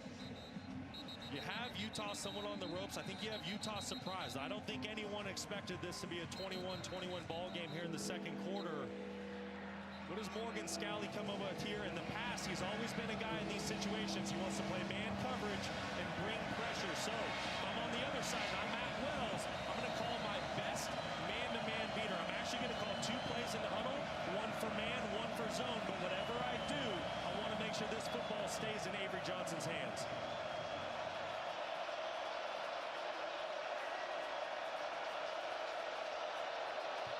That tight end on the left side. Johnson looking right and incomplete. Little slant pattern trying to hit Lincoln Cure. A very talented young tight end. It's 4th and goal, and it looks like the field goal team's coming out. Boy, I thought that was a pretty good throw by Avery Johnson, giving his true freshman tight end a chance to make a play. Good coverage outside, and what a stop by Utah to hold Kansas State to a field goal here. Yeah, good camera shot there of Chris Kleiman. He was ticked off that they didn't punch that one in. In a game like this, touchdowns very valuable. Luis Rodriguez going to try to put 3 on the board. Short field goal, just 22 yards, is up and good. So the Wildcats do march down the field. Another big play on the ground, and they take the lead back. So 24-21 Kansas State. Let's go down for an injury update with Stormy. Yeah, Dave, you mentioned earlier John Henry Daly not in the game. He was flying around earlier, had 2 sacks. When he had to leave the field earlier, never a good sign when you're having to be helped off and already having the boot on in the field. So unfortunately, to see one of their best players unavailable, as we see K-State continuing to put points up on the board. I mean, he was everywhere in the first quarter. He's having just an all-American kind of season. And yeah, the shot of him being held back to the locker room with that boot on the left foot, not good. You just hate to see it. Breakout season for Henry Daly. 11.5 sacks on the year after his 2 today. And he's a semifinalist for the Chuck Bednarik Award, which goes to the most outstanding defensive player in the country. That's how impactful he's been for this defense this year. You hope he's able to get back out there relatively soon. Meanwhile, I mean, really a fascinating first half here, and not at all the way that anybody would have figured this one would play out. Daniel Bray back to receive, hoping for an opportunity. Instead, it's a touchback. Well, Brock mentioned the possibility of an award, our College Football Award Spotlight, brought to you by the Home Depot. We'll shift to the offensive line. And Spencer Fano, the Outland Trophy semifinalist who has started 35 games in his career, top 10-ish NFL draft prospect. What a player. Oh, just an outstanding player. You see it right there. Started 35 out of 36 career games. He's been on the football field since an 18-year-old true freshman. And more than likely, he is going to be the first offensive line taken in the upcoming NFL draft. At Home Depot College Football Awards show on Friday, December 12th, 7 Eastern on ESPN. Utah's offense back on the field, and here we go again. Man, both offenses right now are rushing the ball beautifully. 12 yards for Dampier. You're starting to get the sense that defense isn't even out there on the field. It's like an offense playing against air, but you just need to give so much credit to the offensive line, the blocking on the perimeter by the receivers and tight ends. I mean, I don't think anyone laid a hand on Dampier until he was 10 yards down the field. In the pocket, going to throw on first down. He'll throw incomplete. Trying to hit that tight end again. That's really been the only thing that has slowed down this Utah offense today. It's been some inaccuracies, a little bit of miscommunication from inside the pocket for Devin Dampier, but outside of that, it's been nearly flawless for Utah in the first half. Yeah, Dampier's 5 of 12 throwing the ball. This time running and then throwing, and a perfect delivery to J.J. Buchanan, who's having a big first half. First down Utes. Well, this is just really cool play design by Jason Beck. You're going to get the quarterback outside the pocket and watch what that does to the linebackers. It gets all them to step up, and then that's how you're able to get the football behind their ears. Just watch how these backers step up. I mean, so it makes it so difficult on a defense to be right. They run an option play. I mean, they have so many different looks in this offense. They run option, they run sweep game, they run quarterback draw. Well, and that's what I'm saying. There's so many things presented to a defense. So how do you want to defend it? It's just so difficult to be right. I mean, go back to the play I just drew up. If you don't commit as a linebacker, well, Dampier's going to run it for 6, 7, 8 yards. If you do commit, now you can't be right because he's throwing it behind your head. Second down and 4. Play fake. Dampier looking middle, now scrambling. Dampier is going to run and go out of bounds. Short of the first down. Interesting part of the half here with 3 minutes and 4 seconds to go.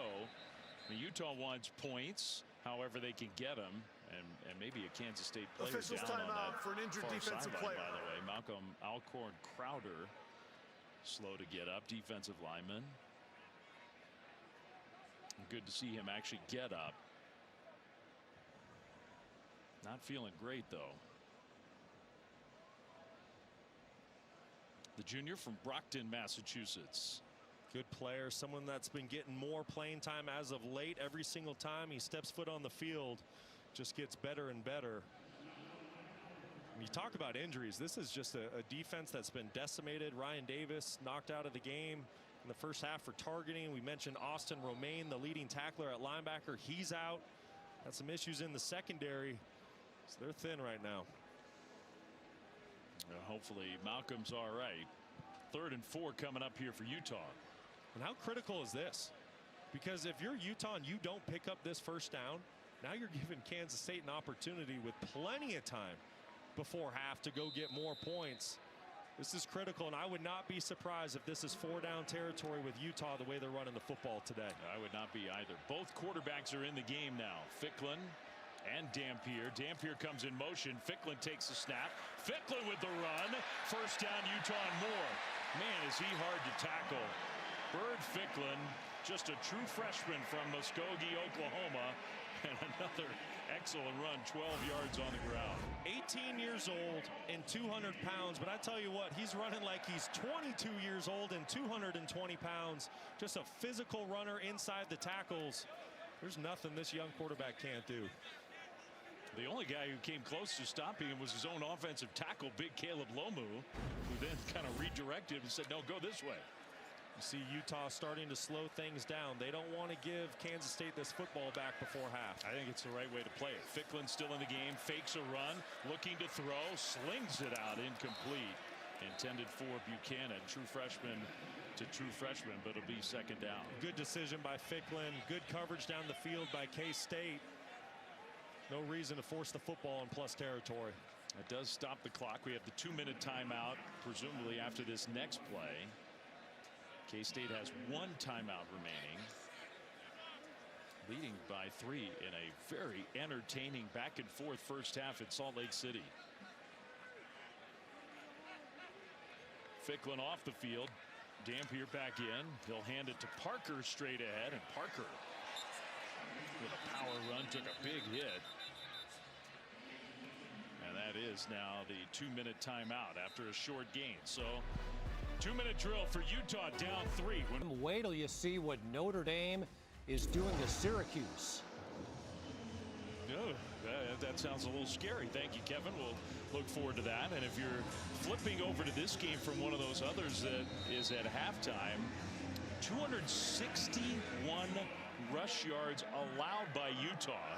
Kansas State has gashed the Utes on the ground. They lead by 3 out of the 2-minute timeout. Third down for Utah. Pass behind the receiver Whittemore. And now penalty flags thrown in. He made a nice move to first of all catch it and then turn upfield and get a first down. And we'll see if those penalties are against Kansas State. I don't know. Maybe not. I think it's going to be on J.J. Buchanan. Outside. Offensive. Offense, number 81, 15-yard penalty, third down. Just like I thought, it's the true freshman tight end.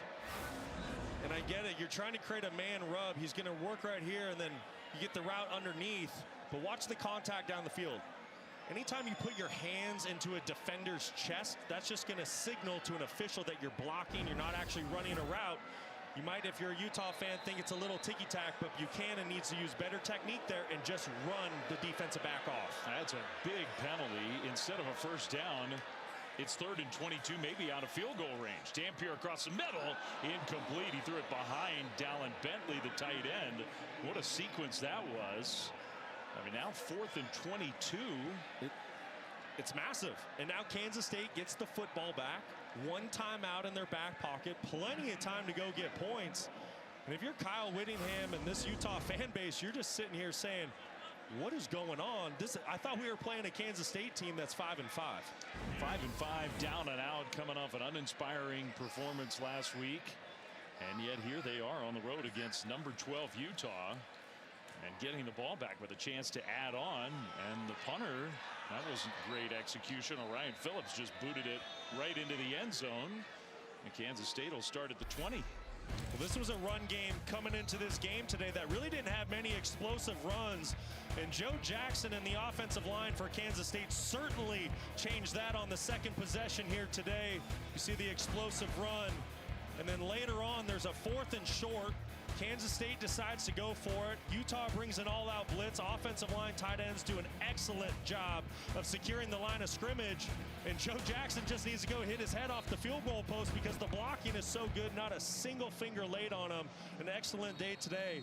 But how about that? Averaging over 18.5 yards per carry. The Kansas State head coach, Chris Kleiman, literally told us this week, we can't find an explosive run game. We can't find it. Well, they certainly found it today. And the other thing he said to us is he felt like last week against Oklahoma State, they were playing to not lose the game. He wanted his team to cut it loose today, and that is certainly what they have done. Averaging 15 yards a rush. They're getting more here. Jackson out into the open. What a cut to midfield. Jackson to the 30, to the 20. Touchdown, Kansas State. 80 yards this time.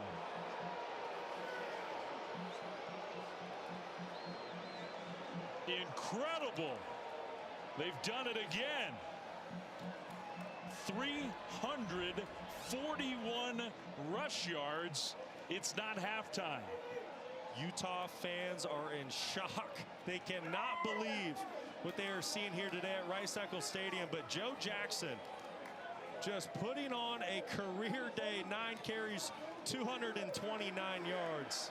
Unbelievable. I mean, this incredible fan base. Some boos were raining down at the end of that run. I think before Jackson even got in the end zone. Extra point up and good. Well, there's your 2-minute offense for Kansas State. 1 play, 80 yards. Yeah, how about that? Just keep it on the ground. This is not what we're used to seeing out of a Morgan Scalley defense. Watch how the defensive end gets so far upfield, and then the backer hangs inside. So when a defensive end allows this much space on the edge, and your eyes as a linebacker go inside, you can see why there's such a big gaping hole for Kansas State and Joe Jackson. He makes one great cut in the open field. The rest is history. I mean, more boos. I can't remember the last time I really heard that. It's been a long time here at Rice-Eccles. Incredible. You would think Kansas State is the football team ranked number 12 in the country, trying to get a college football playoff bid. Avery Johnson just loving what his offense is doing, and you need to give them all credit. I mean, this is really impressive. One of the hardest stadiums west of the Mississippi to play in as an opposing team, and They have silenced the crowd today. We have a long way to go in this game. I mean, Utah is only down 10. It's still the first half. 1:17 to go until halftime. But this is absolutely stunning. It really is. And then the only negative thing, if you really want to search for Kansas State, it's the fact that you're giving Utah a minute 17 to go get some of those points. And remember, Utah gets the football to start the third quarter. So if you're Utah, no panic, one play at a time, you're in this football game. Touchback. They'll start at the 25 with 1:17 on the clock and all 3 timeouts. Tuesday night on ESPN, the all-new ESPN app, we've got the exclusive reveal of the next college football playoff top 25 rankings. Reese and the guys will break it all down top to bottom. Interview with the committee chairman. Project the 12-team field. That's Tuesday, 7 Eastern.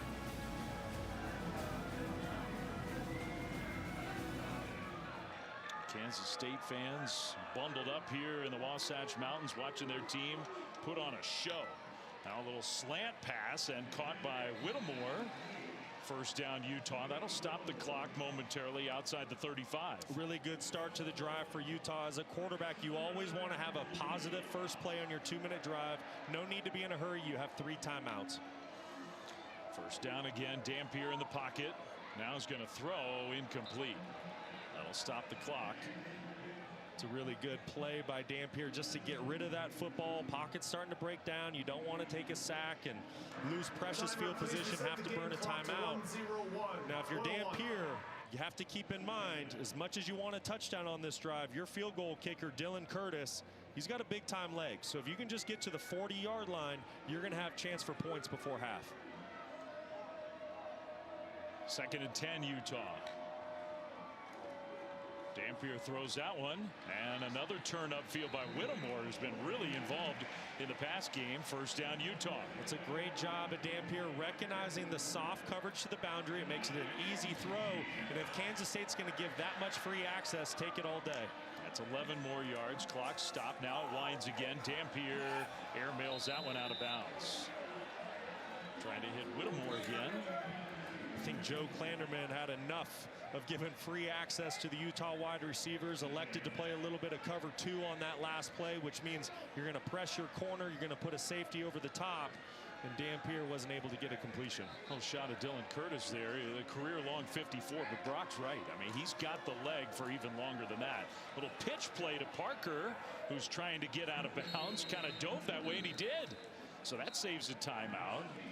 Now, he did not get a first down, but he dives out of bounds. Utah doesn't need the first down. 42 seconds on the clock. It's a great effort by Parker. You're just on the doorstep of field goal range, about 7 yards away, but more importantly, at 3rd and 4, you want to keep this drive alive. Whittemore's kind of been the go-to target this drive. He's at the bottom of your screen. 3rd down. Dampier looking to throw. Now scrambling. Dampier can't get away. Kansas State sacks him back behind midfield. So 4th down coming up. And Kansas State, the clock is stopping here. Kansas State has called their 3rd and final timeout. Well, the defensive line's going to get credit for the sack, but I just want you to see where's Dampier supposed to go with this football? Covered, covered, covered, covered. Just nowhere to go. Great job by the Kansas State secondary. The defensive line able to get to the quarterback. And it was Chris Kleiman called the timeout, which is interesting. Their final timeout. You know, I don't hate it. In this situation, what do you have to lose? You're 5-5. Don't be surprised if Kansas State brings an all-out block here, trying to create some sort of, you know, big-time play late with 29 seconds and get some more points before half. And I think the reason you call the timeout there really is, if you don't, Utah just lets the clock wind down, maybe calls timeout with a few seconds left, throws a Hail Mary. Here with 29 seconds, if you do that and don't get it, you give K-State the ball in midfield. So you basically force the punt instead of a Hail Mary. Really good point, Dave. Really good point. Took me a minute to figure it out, but I got there. Great teamwork.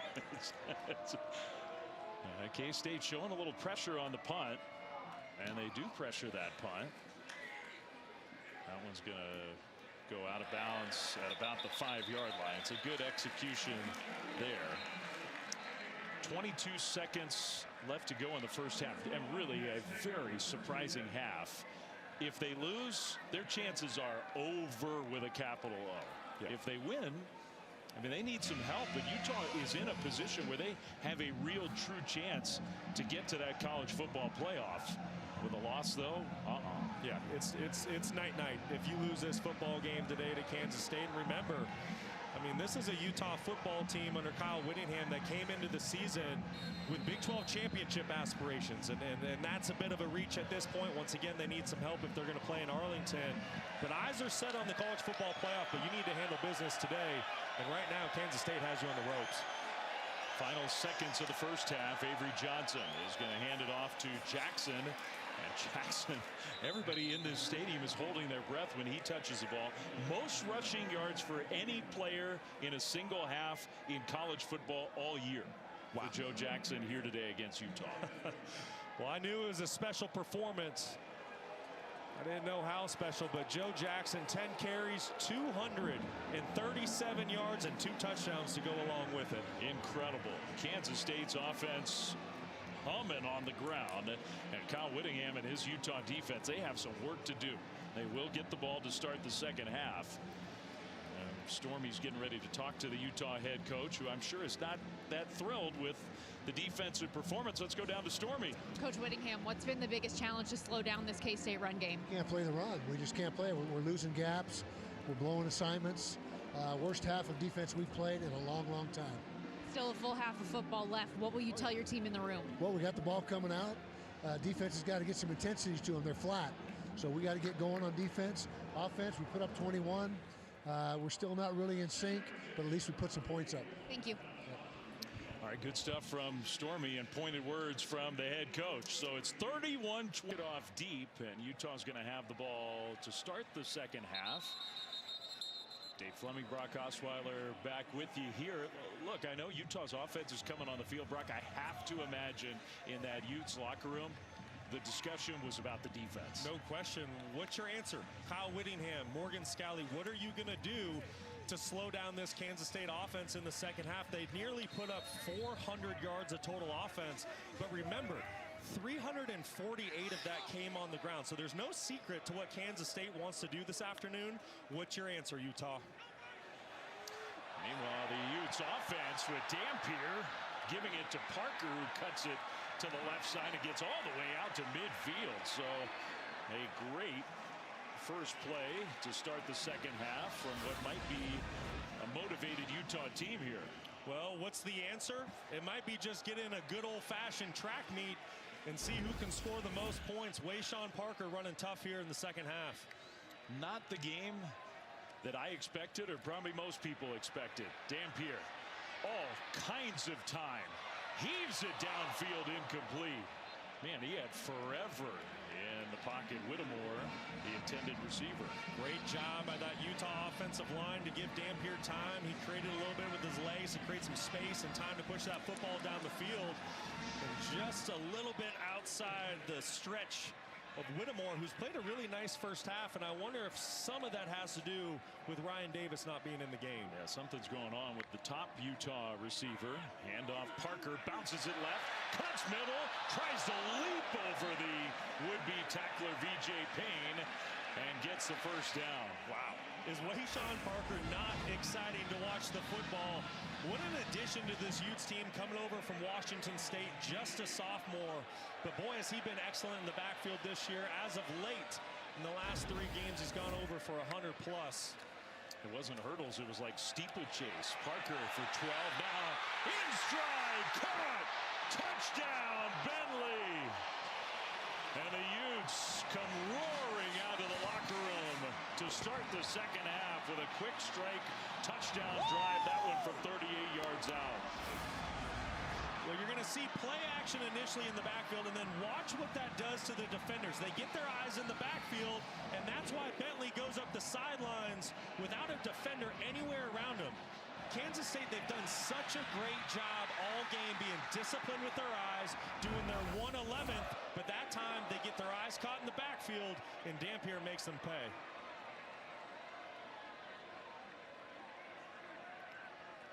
Extra point. is up and good. Well, the playoff hopes for Utah are on the line, and this group has been playing so well. Did not have the first half they wanted. They come out to start the second half and make a statement. Just a crazy game, and we've got a long way to go. Only a minute plus into the second half, and it's 31-28 Kansas State. They'll get the ball for the first time in this half after a touchback. Let's go down to Stormy Bonatoni. Well, you know, Kansas State head coach Chris Kleiman didn't love that start because he told me at the break discipline defensively was going to be crucial because Utah is just one explosive play away on any given down. When I talked to him about his offense, though, I said, what has gotten into your run game? He said, you know, this is something we thought we could do. Other teams hadn't committed to running the football against them, bringing in some different gap schemes they hadn't seen. And he said, there's still some run game he thinks they could get to. Joe Jackson with 236 in the first half. We might be on record watch, the most for a Kansas State player in a single game. 292 Darren Sproles in 2004. We are definitely on record watch. He's already got the all-time stadium record for rushing yards in a game, and the first play for K-State, the pressure came and Avery Johnson had to throw it away. Well, the big question here in the second half is what adjustments does Morgan Scalley make to his defense? We all know this Utah football team defensively loves to play a lot of man-to-man coverage. Well, when you get that, your eyes are on your man. So I'll be interested to see here if Morgan Scalley elects to play more zone coverage so you can get more defenders with eyes in the backfield here in the second half. Tight end came in motion, almost became a fullback, and they hand the ball off. And another positive run for Jackson. Found a small crease and got through for a gain of 5. Tell you what, this offensive line for Kansas State today, I am just so impressed. 79, Devin Vass, and the rest of the big fellas up front, they've been terrific. And for Utah, Rice-Eccles Stadium is starting to come alive. They know what's at stake, trying to make the college football playoff. Can they get off the field here on 3rd and 5? It's not been a great third down offense all year for K-State. Johnson trying to make an adjustment to the play. Play clock winding down. They get it snapped. Avery Johnson in the pocket. Johnson will throw it. It's knocked down. Incomplete. Jonathan Hall got a hand on it, and the Utes force a 3 and out to start the second half. Nice job by Jonathan Hall reading the quarterback's eyes. Utah comes out and plays zone coverage on 3rd down, which they don't do a lot of. Offensive line gives Avery Johnson time to throw the football, but you see Hall does a great job. Eyes on Johnson in the backfield when he goes to throw, gets a hand up on the ball, and that's the stop that this Utah defense desperately needed.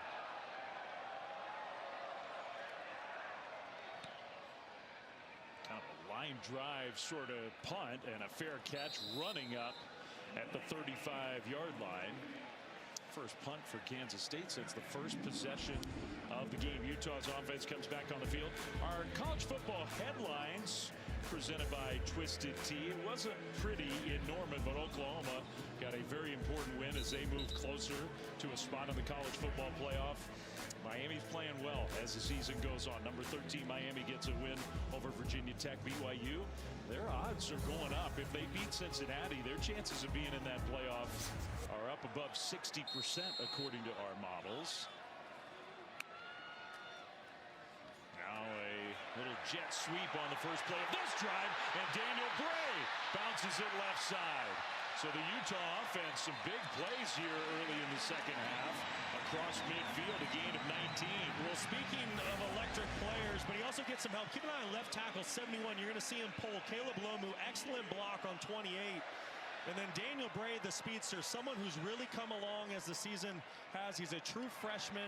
Didn't get a lot of playing time earlier. Kyle Whittingham said he needed to grow. He needed to develop. But as of the last month, he's been terrific. He's big time. Dampier throws it behind his receiver, J.J. Buchanan.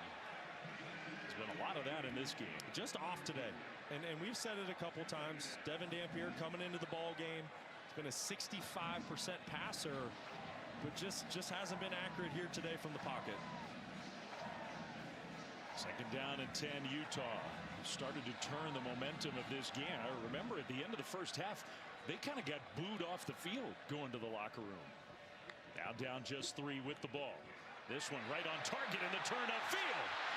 Well into Kansas State territory, inside the 35, down to the 30. Nate Johnson, who's made some plays today, 16 yards. What a timely play call by Jason Beck to do a screen. Kansas State's going to bring pressure. That leaves only 2 defenders on the outside to make a tackle. Perfect play call by Jason Beck here on this drive. Utah on the move again. Dampier in the shotgun, handoff left side, and Johnson gets tackled across the line of scrimmage by Travis Bates for a short gain.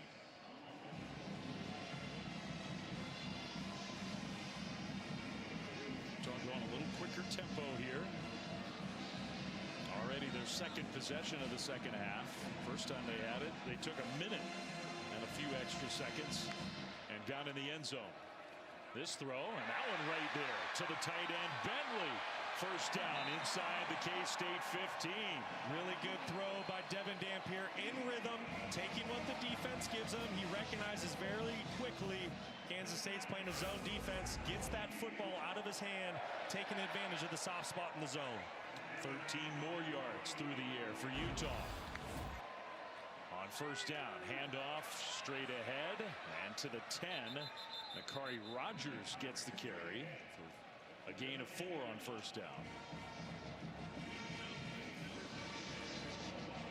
Utah's using a lot of different players on the offensive side. Bray, Rogers, Johnson, Parker, running backs, new wide receivers. A lot of fresh legs for Utah, and that's not really the case for Kansas State. I'm noticing Desmond Purnell is not in the game at his linebacker spot. Instead, it's 28 Rex Van Wy.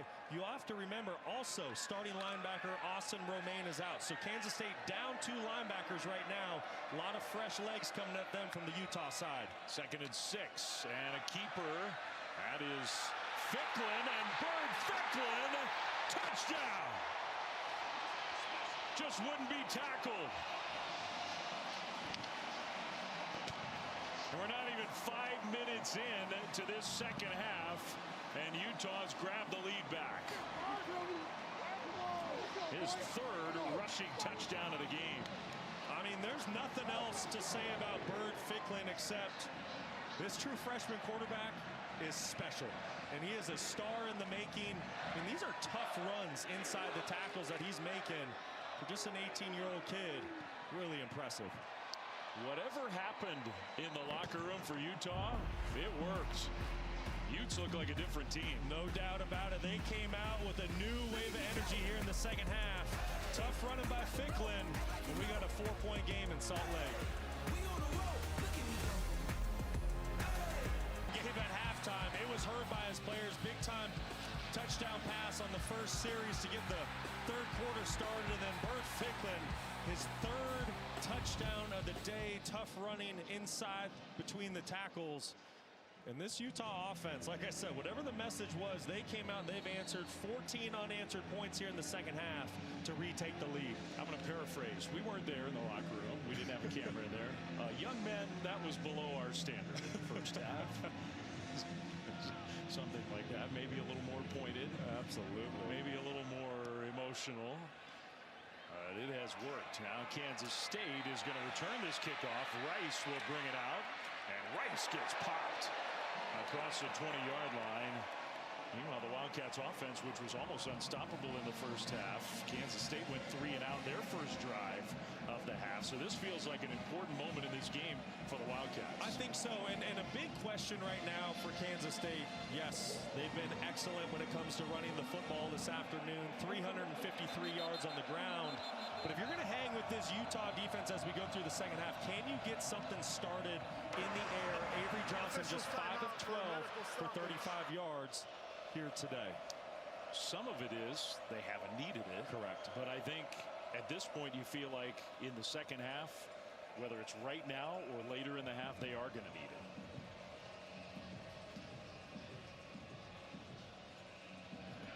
All right, so whatever was going on, we got sorted out, and now the Wildcats will start their second drive of the 3rd quarter. Rice Eccles has come to life.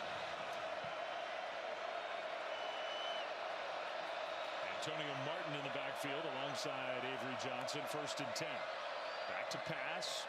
Out to the right side, and a nice delivery to Tibbs for a good gain. And that's a really good throw in rhythm by Avery Johnson. And you see what Utah is doing defensively. Morgan Scalley is not changing anything. It is pure man coverage, single high safety almost every single play.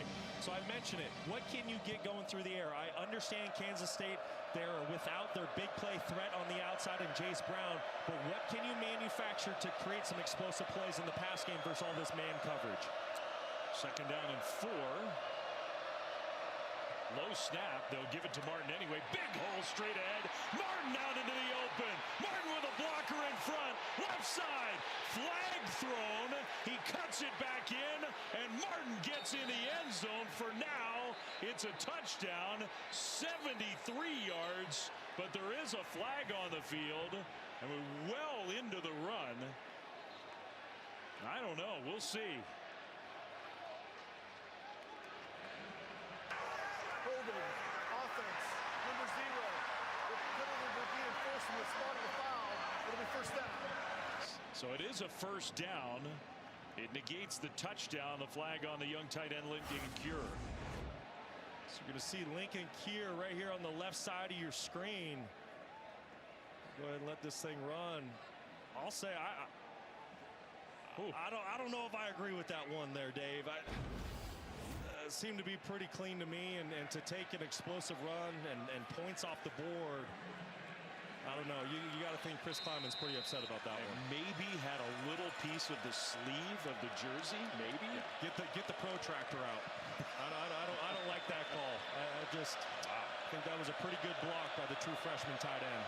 So it's still a positive gain out to midfield, but it takes that touchdown off the board. Play fake. Avery Johnson looking downfield, throws to the left side. That's caught, and the turn up by Tibbs for a Kansas State first down. The other thing that it does, Brock, even though the touchdown gets wiped out, it exposes that the hole is still there in the Utah run defense. Again, it happened. It certainly is. And yes, I understand. We heard what Kyle Whittingham said. He feels like his guys aren't getting off of blocks. They're getting out of their gaps at times. But you need to credit this offensive front and the tight ends for Kansas State. They're doing an excellent job winning their one-on-ones up front. Man-to-man outside. You got to wonder if Avery Johnson is checking to a pass. Instead, he hands it off to Jackson, who gets tripped up after a gain of 3. Jonathan Hall made the tackle. We're going to start pointing out all the tackles because there have been a lot of runs where the Kansas State ball carriers have never been tackled. Yeah, and I mean, I just think everyone is surprised. You have to remember this defense for Utah coming into the ball game. They were top 10 in the country, and they haven't really had a lot of answers for this Kansas State offense throughout the afternoon. Second down and 7.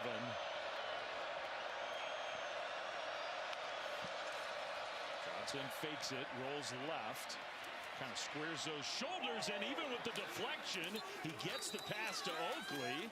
Well, that was something. First down, Wildcats gain of 15. That's really nice concentration by Garrett Oakley. It's not easy catching a pass that's tipped. Good job of Johnson staying alive. You see his eyes down the field. Good job by Oakley going to get that pass. Another tip ball for Jonathan Hall. He seems to have a knack for that. Kansas State is going to be forced to wait because they substituted. Utah's going to make a substitution themselves. Jackson in the backfield. Tight end in motion. Handed off Jackson. And just a short gain on first down for a guy who's already set the stadium record for rush yards in a game.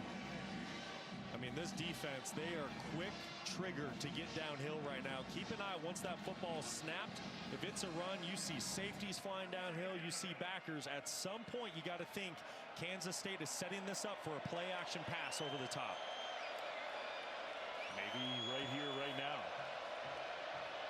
You got Jackson out wide left, so there would be no play fake because the backfield is empty. Now Jackson's going to motion back there. They'll fake it to him and roll right. Johnson's going to keep it. Avery Johnson with all that speed is going to go out of bounds right near the first down mark, but I don't think he got there. Elijah Davis, who had to sit out the first half, is on the field now in the second half, forced him out. Well, really good coverage down the field by Utah, and that's what forces Avery Johnson to use his athleticism. And you're right, he's short. That's one. I get it. You want to protect your body, but when you're trying to knock off the number 12 team in the nation on the road, I don't mind seeing the quarterback lower his shoulder and making sure that he gets that first down. Yeah, you got to get that one there. It's 3rd and 1. 6 minutes to go, third quarter. This is where you go hard play action. They will give it to Jackson, and he leads ahead. We'll see where they spot him. Close. I think he got the first down. And they will say first down, Kansas State. Really good effort inside by Joe Jackson.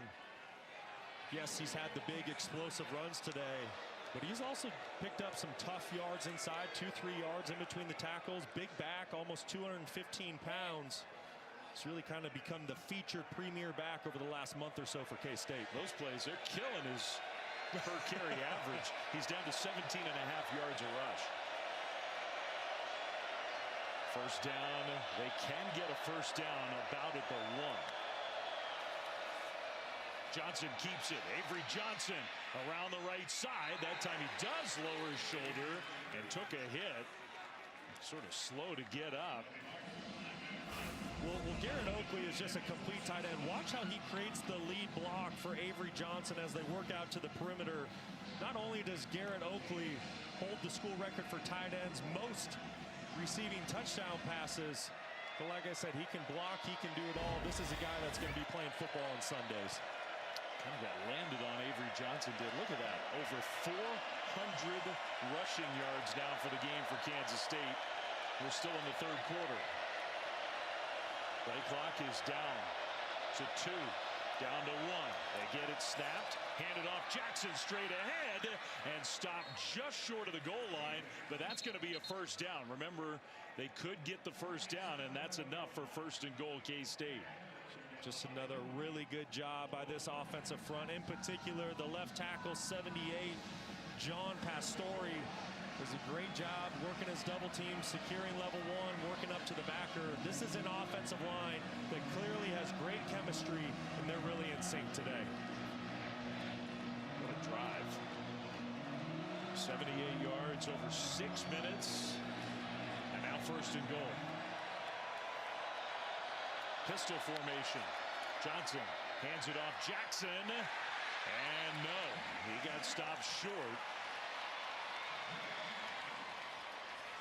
Down to about the half-yard line. 2nd and goal coming up. Well, Garrett Oakley, who's jogging off the field right now for Kansas State, he's really kind of been the go-to target in the red zone this season for Kansas State. But when you're about 2 or 3 inches away from scoring a touchdown, I would be shocked if this football goes in the air. I expect a series of runs right here from Kansas State. Under center, Johnson.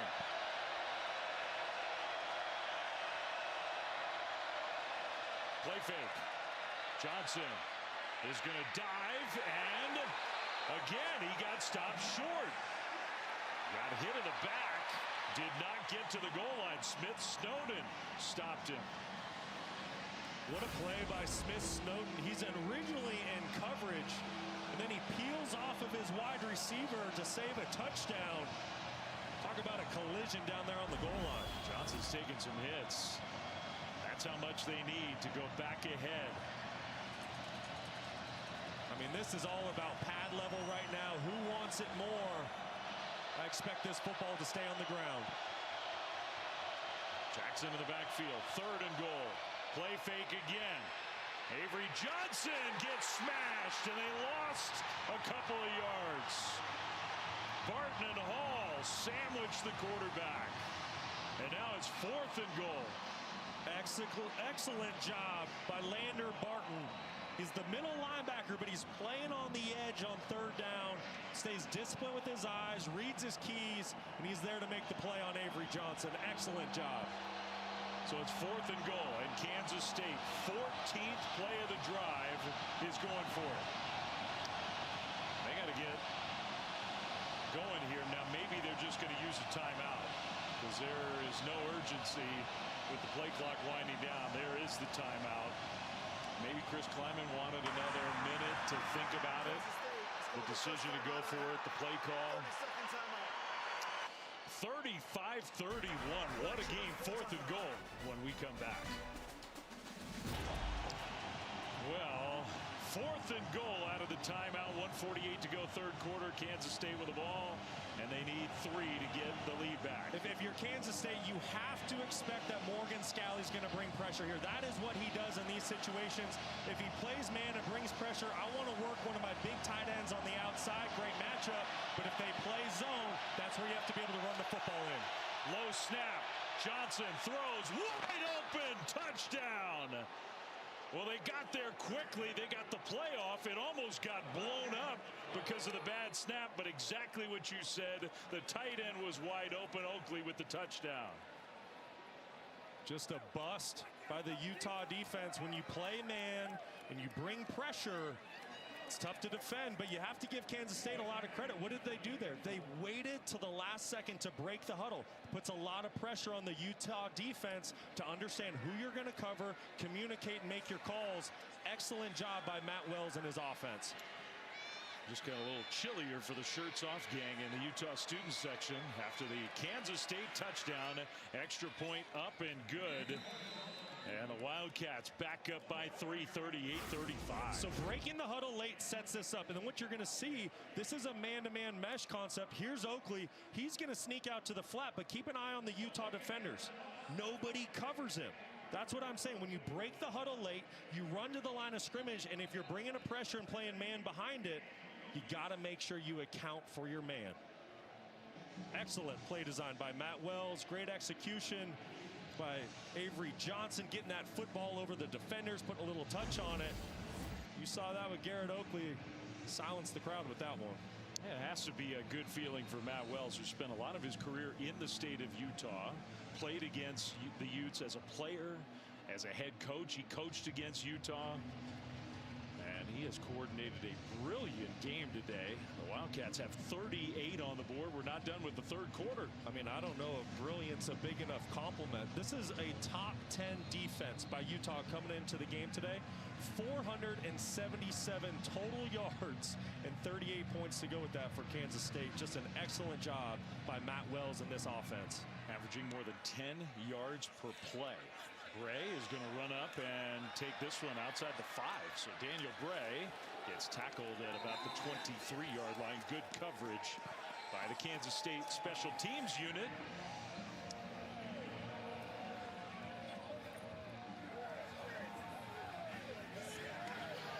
.139 to go. Avery Johnson, I give him credit also. He's over on the bench going over that last drive and that last play. He's now tied Will Howard for most career touchdown passes in the history of the Kansas State program. How about that? And I said it at the very beginning of the game today. I don't think the 5-5 record by Kansas State really says how good of a season Avery Johnson has had. Dampier just flings it up into double coverage, incomplete. You know, just to finish with Johnson, certainly, yes, he's had some ups and downs. Last week on the road against Oklahoma State, it wasn't pretty at all. But you see that tying the school record. And then I think the thing that's been most impressive to me about Avery Johnson this year, it's the leadership that he's displayed. As they've gone through this 500 season, when they had Big 12 championship aspirations, he's never pointed the finger. He shouldered the blame and led this team the right way. 2nd and 10, Utah, and well defended. My goodness. Bray gets wrestled down. Jordan Allen was in there to make a great play for a big loss. Just great instincts by Allen. Watch how he shoots up the field here. And this is the only way you can stop these jet sweeps by Daniel Bray, because if he gets to the perimeter, he can take any play to the house. Excellent job by Jordan Allen, understanding what Utah is trying to do offensively and forcing a 3rd and long. 3rd and 16. As great as the Utes offense has been, they are not really equipped for these scenarios. Final minute of the 3rd quarter. And Dampier with time, buying some extra time. And now he's going to run, but just had nowhere to go. Good coverage downfield. It's 4th down. Good coverage, but also what player are you supposed to call on 3rd and 16? Give Dampier some credit. Try to create a little something with his legs. But great coverage down the field by Kansas State. Nowhere to go with the football. And you can hear a pin drop in this stadium right now. And remember how the second half started. Utah came out high flying. They score 14 points. It goes unanswered. But Kansas State, they just won't go away clawing back into this game. So now the punter, Orion Phillips, back out there on the field. With Sterling Lockett, a high booming punt. Fair catch signal, and inside the 25. They'll make the fair catch. There was some contact at the end of the play, but no penalty flag thrown.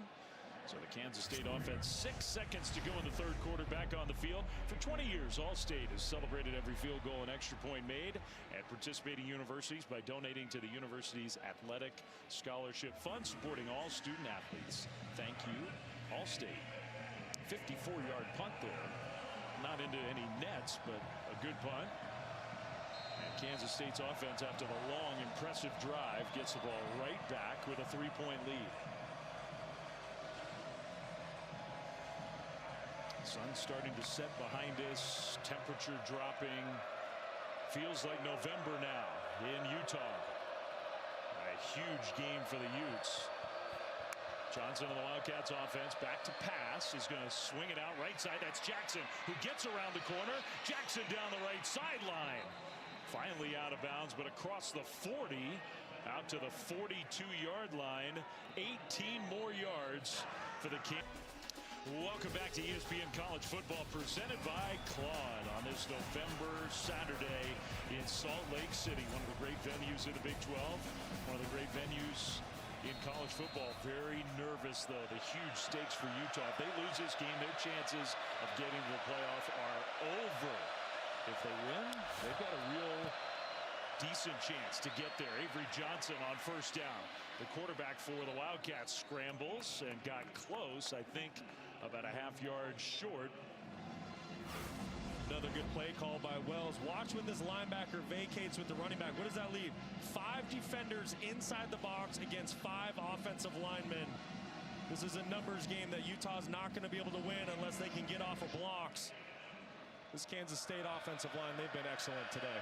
And Kansas State now over 500 total yards of offense with the fourth quarter still to play. Utah's defense just hasn't been able to stop them at all. Right at midfield, second down and short. Jackson having a big game, is going to get the ball from Johnson. Jackson, there was another hole there. He got tripped up, and you can see him pound the turf with his fist, because I think he thought he had another chance to go all the way. It was close. Arm tackles aren't bringing down Jackson today. Another great job by the offensive front. Offensive tackle and guard just did a great job of washing the Utah defensive lineman down to start that play. First down, Kansas State on the move again.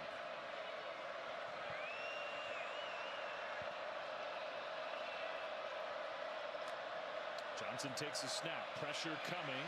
Johnson scrambling, and Johnson will throw it away. Just kind of sailed it right over the head of Jackson to prevent the sack and the loss. Heads up play by Avery Johnson to get rid of that football. Just absolutely nowhere to go with it. Morgan Scalley timing up an all-out pressure. Great coverage by the Utes out on the perimeter. Just had to ditch the football. Saw Smith Snowden, the defensive back. He was a guy who got in there and forced Johnson to throw it away. 3 tight ends on the field right now for Kansas State. They've been in this personnel grouping often this afternoon. Now it's Martin, the tailback, who's going to shift over to Johnson's left side. He'll get the carry straight ahead. Martin breaks a tackle. Martin gets a first down. The ground game has been almost unstoppable. Cash Dillon, the freshman, finally with the tackle. I mean, it really has been over 420 yards on the ground today, but you see why. This is a Kansas State offensive line. They're getting a hat on a hat. They're winning the line of scrimmage, and then the backs are doing a great job of staying patient. And the creases haven't always been huge, but they'll find those little creases. They're picking up some tough yards inside. First and 10, Kansas State inside the Utah 35. Driving to try to add to their 3-point lead. Johnson's going to throw, and that one was in the air a long time, but it made it there to Garrett Oakley, complete for a gain of 8. I love that route by the tight end, Garrett Oakley. He leans into the defensive back, Benny, to create some separation. Beautiful throw and catch. Now Oakley down on the field at the end of that play. Maybe his right ankle.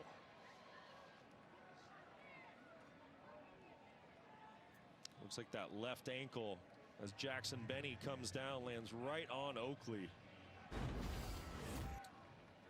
It's put into an awkward position. Yeah.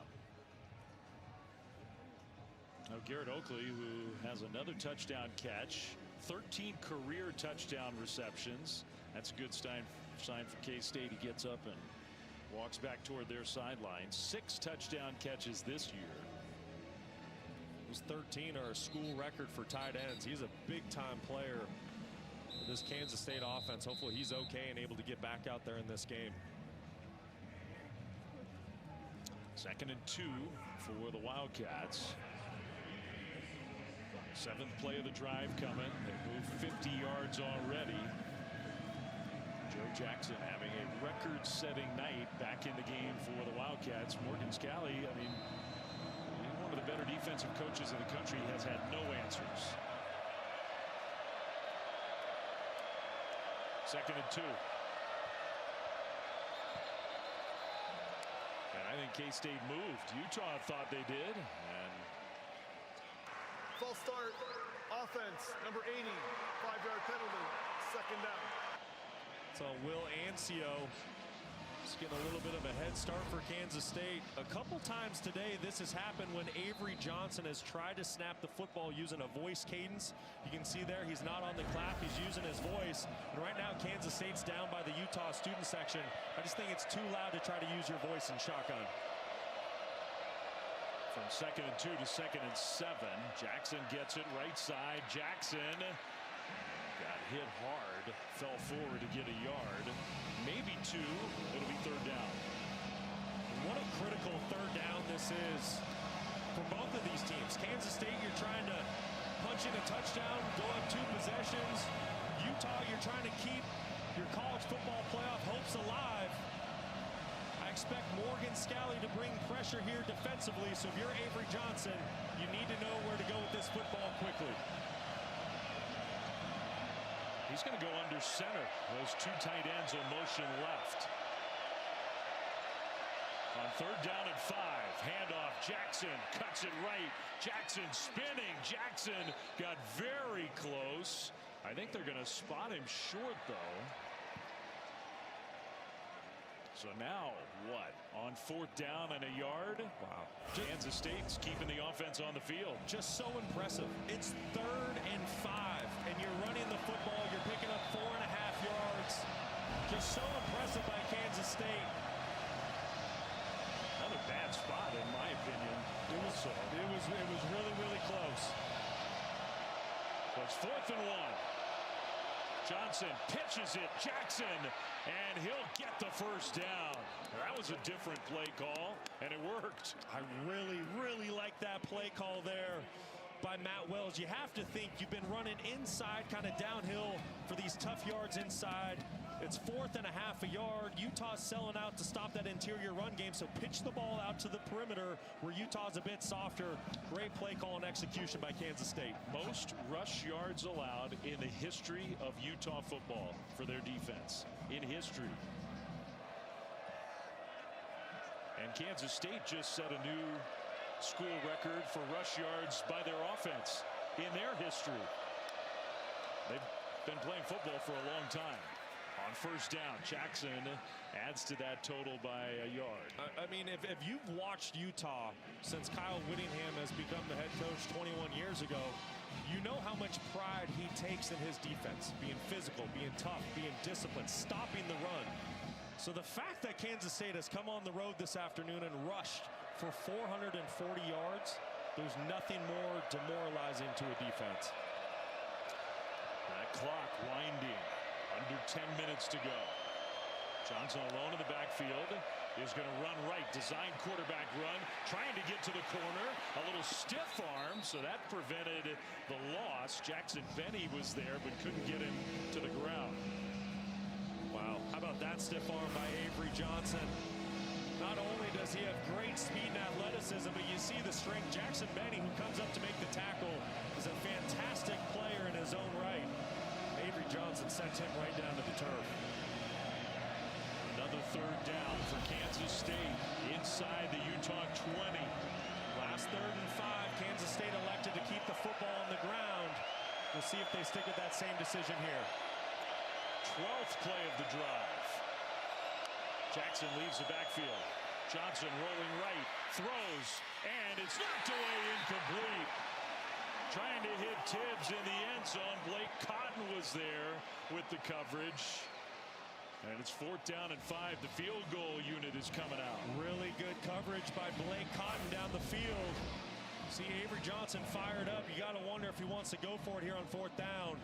Really good coverage and a great job of Cotton getting a hand on that football. You want a flag? Should have been a penalty, yeah. So from 36 yards out, Luis Rodriguez.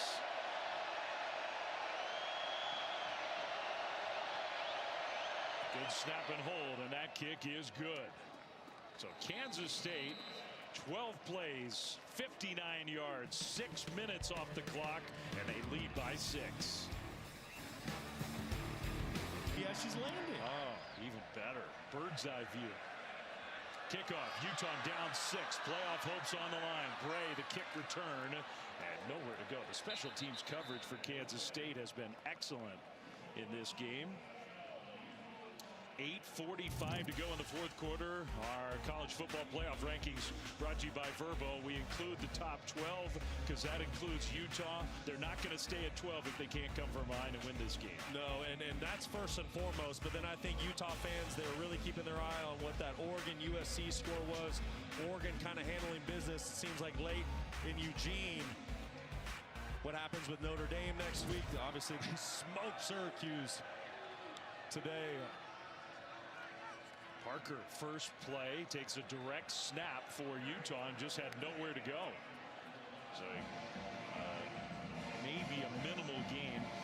Utah fans, they typically don't root for BYU anyway. The game tonight in Cincinnati, Utah will definitely be rooting for Cincinnati, trying to leapfrog BYU in those next rankings if the Utes can escape with a win. Play fake, Dampier throws it left. And now the turn, and again, well defended. Larry Simmons got swarmed. Rich made the tackle. It's 3rd down right away. And what a massive 3rd down this is. Down 6 points, just as the clock runs under 8 minutes to go in the game. You have to remember, Kansas State, their last 2 possessions, one was over 8 minutes, the other was 6 minutes. So if you're not able to convert here on 3rd down, you risk not getting the football back. 3rd and 7 Utah. Dampier, design run. Dampier straight ahead, takes a hit. The ball came out, and Kansas State falls on it. He had the first down, the huge hit, and the ball popped out, and the Wildcats come up with a turnover. What a play by the senior safety, VJ Payne. Number 7, he's been battling a high ankle sprain all season long. Hasn't been able to practice every week walking around in a walking boot, but finds a way to be a warrior, get out there on the field on game day, and comes in with a game-changing play. Gets a shoulder on that football. What a play. And I think it was Cody Stufflebean who found the ball on the turf, made the recovery. The Utes are now in big trouble. Well, they had the first down. Instead, the turnover. A hit by VJ Payne. The Utah fans know their season's on the line. 7:41 to go. Johnson and the Wildcats offense right back on the field. Jackson, left side run, and Jackson found that crease, but only for 2 yards. Tackled by Jonathan Hall. I was going to say, really good job by Jonathan Hall tracking down the ball carrier from his outside linebacker position. Just great effort. Kansas State, they want to be deliberate now. They're already in field goal range, leading by 6.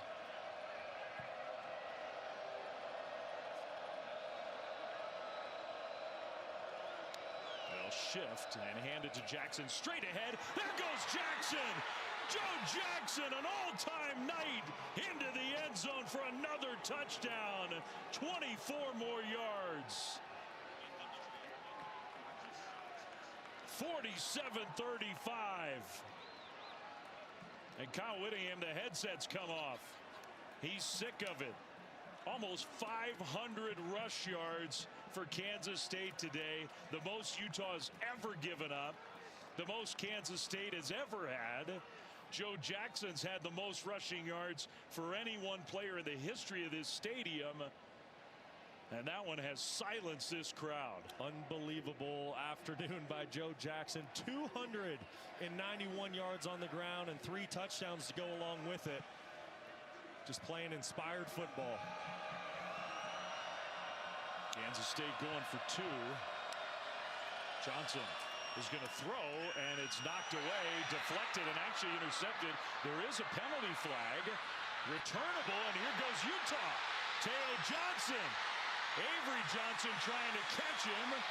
Teo Johnson angling, and he's going to go all the way. Now there is a flag back in the end zone, so this one might be negated by the penalty. And we just got some conditioning in for everybody, maybe for no good reason. Fireworks are going off, but I think this football is coming back. It's going to be pass interference on Smith Snowden. He was out in coverage on the tight end, Lincoln Cure. You see on the right side of your screen, the contact happens earlier in the down. There is no foul on the play. The result of the play is 2 points for Utah. Wow. So they just picked up the penalty flag, waved it off, and Utah gets 2. I mean, that's huge. Chris Kleiman is just losing his mind over on the sideline. That's a boost for the Utes' hope. They still are up against it, but now down just by 10 after they take the 2-point conversion try back. First things first, what a night for Joe Jackson. Incredible all-time game. But then off the deflection, they picked up the penalty flag. Teo Johnson might have saved the Utes' hopes in this one. Back to action very quickly. The kickoff after just a crazy sequence. Kansas State gets a turnover, gets a touchdown, goes for 2. And a penalty overturned. The 2-point conversion actually goes the opposite way. So with 7 minutes to go, 10-point deficit for Utah. Quick check in studio with Kevin.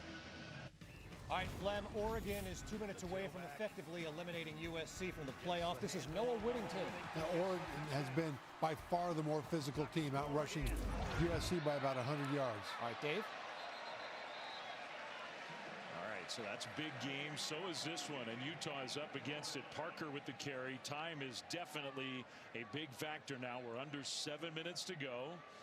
A gain of 9, I believe, on that first play of this drive with the clock running. And you see Utah, they're staying at the line of scrimmage. They understand they need 2 possessions here, trying to play with a little bit of tempo. Dampier in the pocket, throws, and the slant caught by Whittemore. First down, Utah. Interesting, we just haven't seen a whole lot of Bird Ficklin in this game. He has 3 rushing touchdowns. But how many snaps has he taken as the quarterback? Maybe 6 or 7? That's a good point, and we haven't really seen him in the second half. But now that you're in an obvious passing situation, I expect it to be all Devin Dampier down the stretch. And this is an offense they need to go. The time is not in their favor right now. No, even that's just taking way too long when you're down 10. Dampier will go outside and get shoved out of bounds after a short gain. Now remember, Dampier, he's a very capable passing quarterback, but this system, this offensive system under Jason Beck, they're built to run the football with a lead. So this is going to be interesting to see how they play this. Once again, they need 2 offensive possessions. They still need to get a stop, so they need to get going in a hurry. You can see Dampier, he's yelling at the sideline like, give me a play. It's just, that's frustrating for him, I think. He'll throw this one, and that's complete into Kansas State territory. Simmons with the catch, gain of 15. Just too easy outside. Soft coverage by Kansas State, giving the wide receivers free access. That's just pitch and catch in the backyard. Now they're going a little faster. Parker straight ahead run, nowhere to go. So good tackle there by Kansas State. Des Purnell might have missed a few plays on defense. Back out on the field, he's had a really good year. I mean, I get it. You have an explosive run game. If you're Utah, you can score in a hurry. But you got to go. Your college football playoff hopes are on the line. If you're Jason Beck, you need to be throwing this football right now and chewing up yards down the field through the air. He does throw it. Dampier does, but the tackle inbounds, short gain. Just 3 yards to Bentley, the tight end. Clock continues to roll. Well, now the most important thing is to get a first down. So you're going to sequence this thing in anticipation that this is 4-down territory. Dampier pitches it to Parker, right side. Parker, it depends on where they spot him. He was angling out of bounds, and they'll say he went out well short. I mean, he jumped forward and thought he got it. They spot him a couple yards short. Well, and Utah has a decision to make here. I get it. This would be a very long field goal for Dylan Curtis, but technically it is within range for the freshman kicker. But you see no hesitation by Kyle Whittingham. He wants to go for it on 4th down. Clock rolling. Kansas State substituting. Now I think the Wildcats might have jumped off sides. Parker, if the play stands, did not get the first down. And they handed it off to Parker, and he didn't get there. But there were a couple different flags thrown. And not so much on the line of scrimmage, but more back in the secondary. Well, you're going to have too many men on the field. Substitution on the defense, 12 players on the field. 5-yard penalty, first down. Yeah, it's Eli Leo and Obi Izor trying to get off the field, and they need to be sprinting. They're doing a light jog trying to get off the field on 4th down, and just a critical error by 2 defensive linemen. You know, it's interesting. We just haven't seen that enforced that much this year. We've seen officials hold plays at the line of scrimmage for longer. I think actually that's probably the way it's supposed to be done. Going downfield and knocked away, incomplete. Good play on the ball by Rich. That's a really good point you make, because you see it all the time in college football. The officials give the defense plenty of time to substitute, jog off the field, but you got to wonder if the officials kind of sped things up because of the situation here in the 4th quarter. 2nd down and 10 coming up after that pass broken up by Zayshawn Rich. Now timeout Kansas State, again having a hard time getting organized on defense. Their 2nd timeout of the half. Full timeout. Leading by 10 with under 4 minutes to go. This drive's already taken 3+ minutes off the clock. Utah here at Rice-Eccles. 10-point lead Kansas State. Utah ball. Under 4 minutes to go. Dampier is going to throw it, and there was no receiver over there. It's incomplete. He threw it towards an offensive lineman. They're going to throw a penalty. I was going to say that's intentional grounding. That's a disaster for Utah. You need 2 scores. That puts you out of field goal range, probably. Intentional grounding. Offense, number 4. Bowden placed at the spot of the foul. Penalty includes the loss of down. 3rd down. Just a 4-man rush by Kansas State. Nowhere to go with the football down the field. Really good coverage. Dampier trying to create with his legs outside the pocket. You see the pursuit by Kansas State, and then you see there's no eligible ball carrier anywhere in the vicinity of that throw. And now facing a 3rd and 22. Not where you want to be. Loss of 12, loss of down, maybe loss of a chance for a field goal. Just get inside the 40-yard line so you can give Dylan Curtis a chance at 3 points. Parker in the backfield. Dampier near midfield. Pump faking, now throws, and it's caught right near the first down mark by Larry Simmons. Spotted about a ½ yard short, and we'll see what Kyle Whittingham wants to do.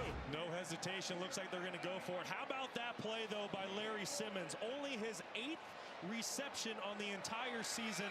Excellent throw and catch. Well, they are going for it. They will hand it off. Parker, right side. Parker breaks a tackle and gets the first down.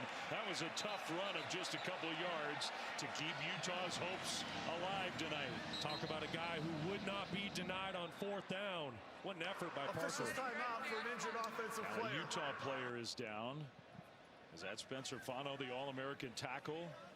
Sort of face down on the turf. Desmond Purnell, the linebacker for Kansas State. Just kind of got tossed into him trying to make the tackle, something you hate to see. Yeah, fingers crossed for Spencer. He's going to sit up now and get helped up. It's those leg whips that so many times just get an offensive lineman. They don't know the contact's coming. Just trying to sustain his block. Ooh. All right, so Spencer Fano's right here, and this is Purnell that I mentioned coming in to make the tackle. Watch how he gets whipped right into the knee of Fano.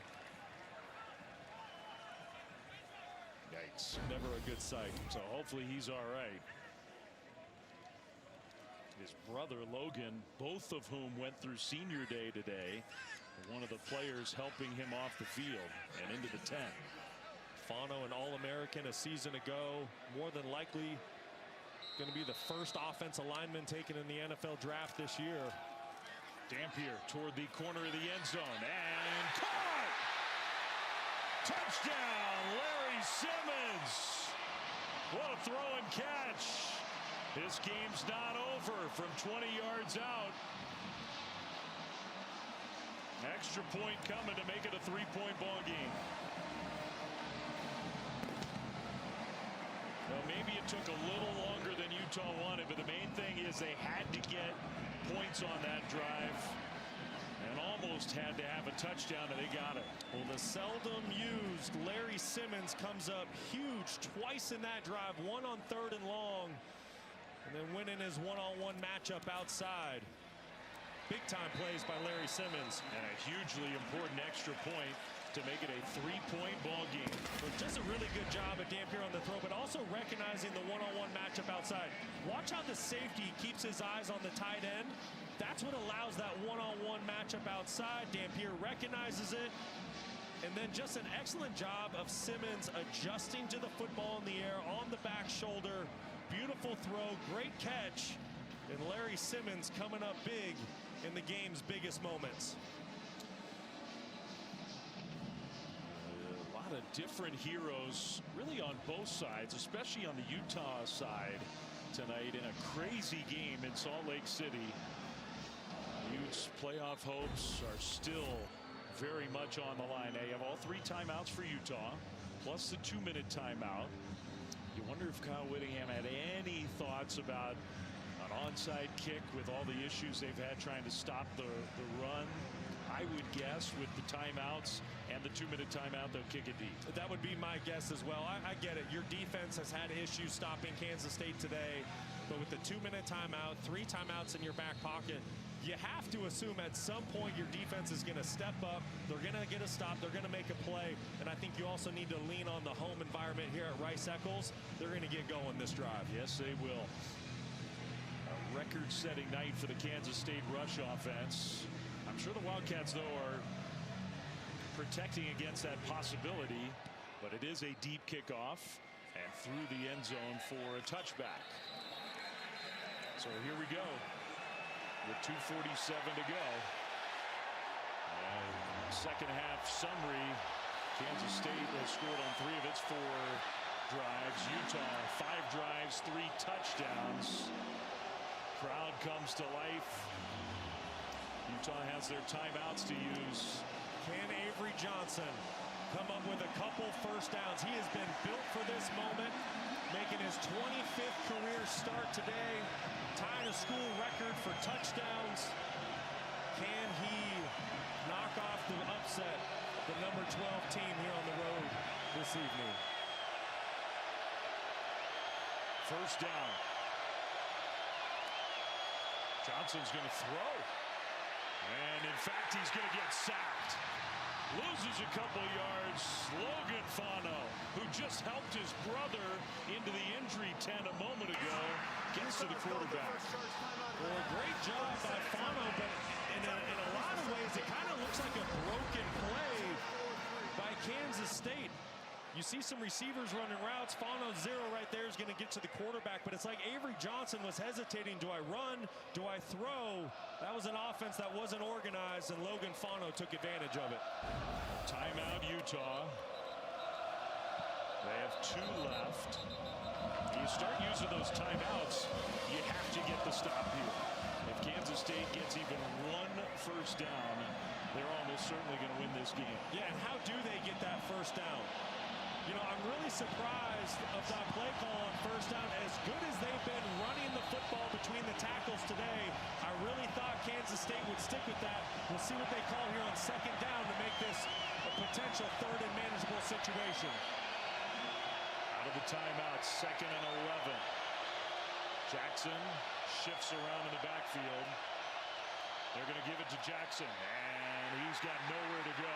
Another timeout, maybe a couple of yards. 3rd down coming up. Well, if you know Utah football, you know Morgan Scalley's going to bring pressure in the game's biggest moments, and that's exactly what he does with this corner cat. They're bringing more bodies to stop the run game. You know that's what Kansas State wants to do. Excellent play call, and then the execution by Smith Snowden to get in there and get the back to the ground. And just one more quick historical note. The 3rd and 9, the play of the game coming for Joe Jackson. That run just broke Darren Sproles' all-time single-game Kansas State rush record. He's got 293 yards tonight. What a day for that young man. Sophomore out of Haines City, Florida. Career night here on the road. But here's the game's biggest play. 3rd and 9. How can you pick up a first down if you're Kansas State? You know Morgan Scalley's going to play man coverage and bring pressure. You're down your top wide receiver in Jace Brown. Your go-to tight end Garrett Oakley's on the sideline with an injury. What mismatch can you find?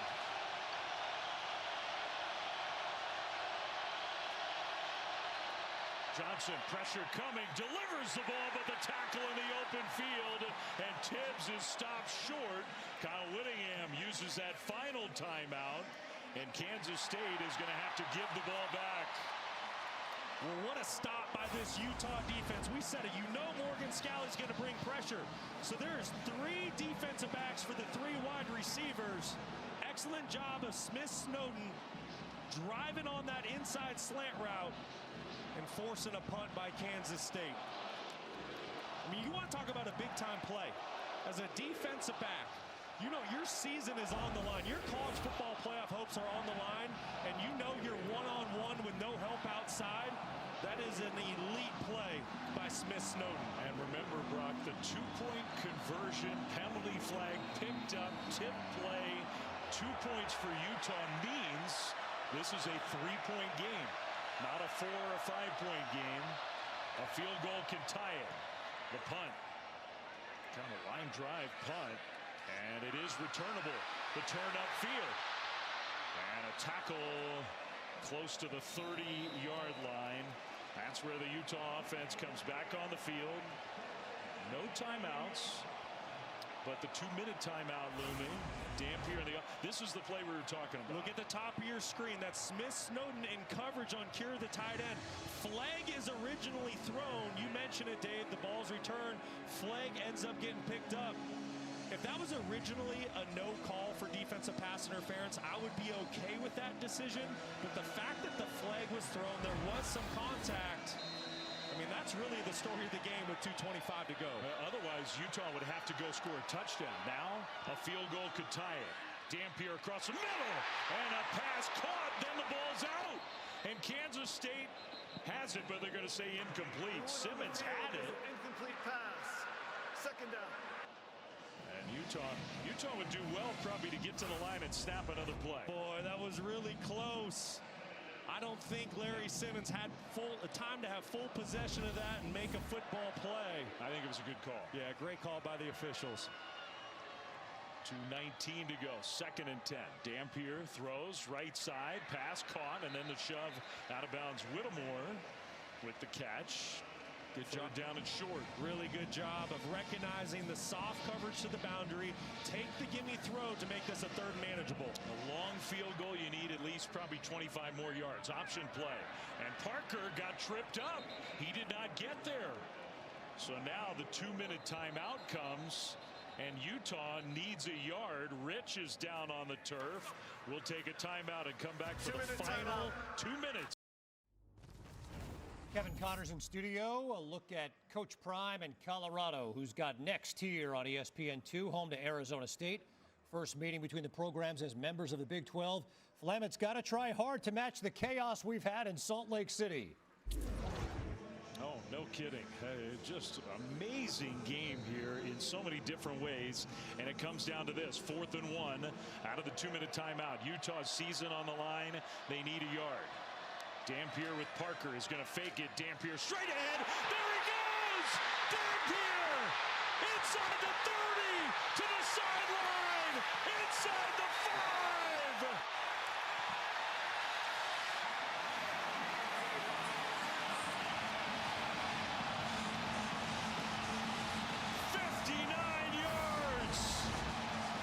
What the jet sweep does to the defense. It pulls some defenders out of the box. It creates some hesitation, and that is all Devin Dampier needs for the game-breaking play.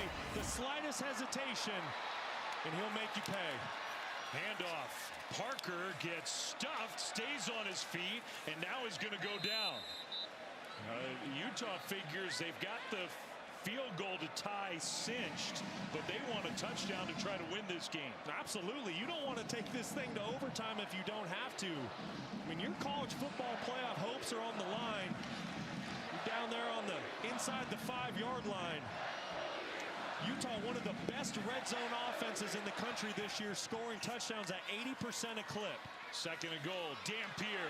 Dampier did not quite get there. A yard away. Oh, my goodness. What final minute. Kansas State is going to use its last timeout. Chris Kleiman had to run about 50 yards out on the field to get the timeout. Dampier thought he got in. He was spotted short. Well, good effort by Dampier, but how about the effort by Travis Bates, 39, to hustle down the line of scrimmage? Kansas State is called the Otherwise, Dampier's punching that one in for 6 and taking the lead. Inches away. Set the game clock to 56 seconds. Now you think through it, you got 54 seconds on the clock. If somehow Kansas State could stop them and it's 4th and goal, if you're Utah, do you try to win the game? Well, that's the real decision, right? That's what Kyle Whittingham has already made a decision on. And if you followed him over the last 21 years that he's been the head coach here at Utah, he's one of the most aggressive guys when it comes to these situations. I would be shocked if they don't go for the win. So he's telling his offensive coordinator, Jason Beck, right now, if that's the case, hey, you have 2 plays to go get a half a yard. You got to think the football is going to stay in Devin Dampier's hands. All-time crazy game here tonight. More than 1,100 yards of total offense. Kansas State record-setting night of rushing offense, but now Avery Johnson has to be over there thinking he may still have some work to do on his end if Utah can tie or take the lead.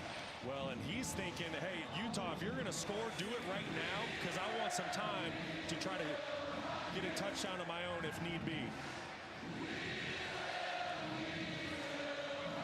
3rd and goal inside the 1 for Utah. Parker and Dampier. Parker in motion. Dampier keeps it. Dampier, touchdown, Utah!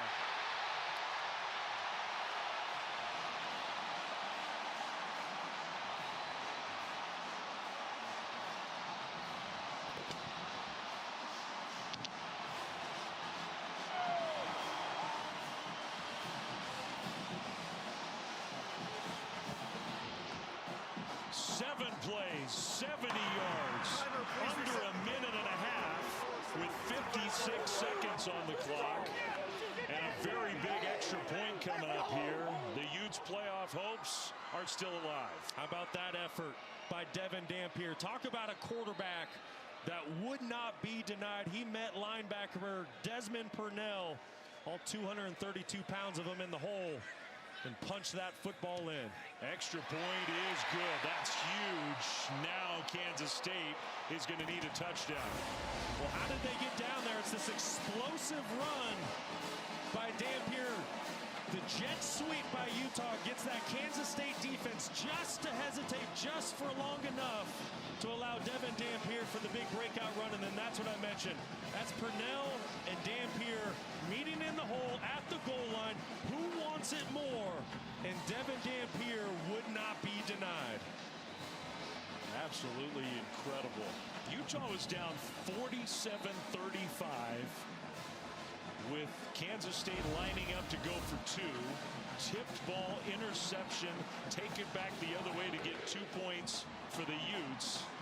Touchdown, touchdown. It's 51-47 with 54 seconds left and Kansas State out of timeouts. What a ball game we witnessed this afternoon and evening here at Rice-Eccles Stadium. Whichever team ends up losing this football game, you just feel so terrible for, because both teams have completely laid it all out on the line. What a performance by both Kansas State and Utah.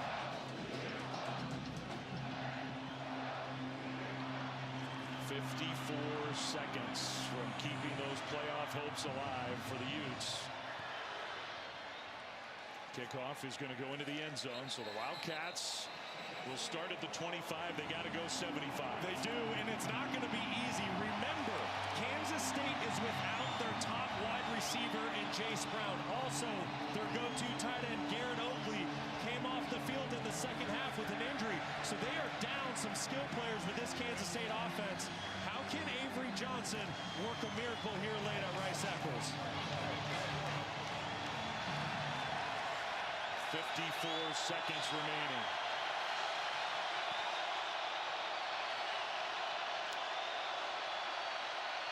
Johnson in the pocket is going to throw. Triple coverage over there, intended for Tibbs, incomplete. Well, really good coverage by Utah. We know how much man coverage they want to play, but with the lead in just 49 seconds in Kansas State with no timeouts, they're going to play more zone coverage. That's exactly what they did. Just nowhere to go with the football for Avery Johnson.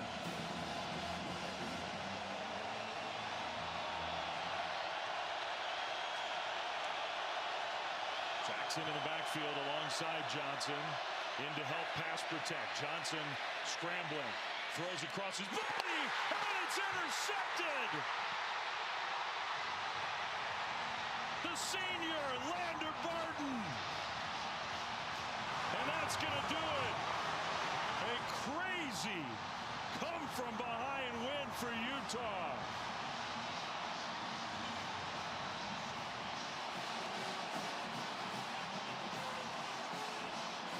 A guy who grew up coming to this stadium, watching the Utes as a little kid, dreaming of playing for this team. His final game in the uniform in this stadium, and the interception to clinch it. I mean, it's just like a Hollywood movie for Lander Barton. What a play. Avery Johnson trying to create outside the pocket. See Morgan Scalley, defensive coordinator, celebrating with Kyle Whittingham. But it's Lander Barton who puts the nail in the coffin for Kansas State, who brought their A game today. They threw their best punch, but Utah would not be denied. What a ball game, Flem. Incredible, truly. And you feel for the Wildcats. They just played so well, and they've had a year of heartbreak and disappointment, and a chance to get a win and really salvage the year. Instead, just an incredible game that the folks here in Salt Lake City are going to be talking about for a long, long time. Yes, they will.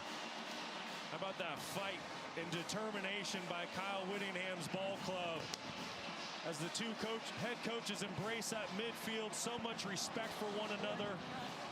And Devin Dampier was the star of the show when his Utah team needed him most late in the fourth quarter, orchestrating a huge run on fourth down and then punching it in on the ground down on the goal line. Just unbelievable. Lander Barton, number 8, right in the middle of your screen. Just working the zone coverage. Football comes right to him, but he makes a great play.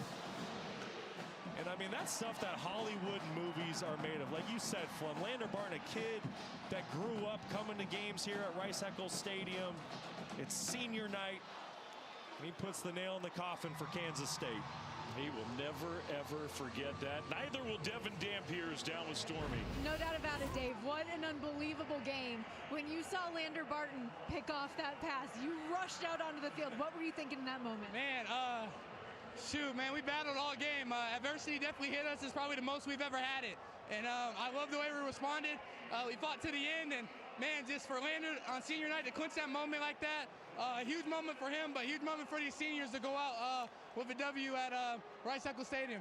Take me into that final offensive drive, 4th and 1. When you rip off the 59-yard run, what was going through your mind? Yeah, just before that, the whole O-line said, Dev, we're going to make those holes open. We're going to block for you. Receiver said we're going to catch the ball, put it our way. Man, we got to a 4th and 1. Man, I told Coach, believe in me, put the ball in my hands. And, man, when we got an offensive line like that, I was able to hit it and able to get us a touchdown. So very happy the way our offense came out on that last drive. Cap it off with the game-winning score. For you guys as a team, this win was so important to keep any hopes of the college football playoff alive. How much were you guys thinking about that late tonight?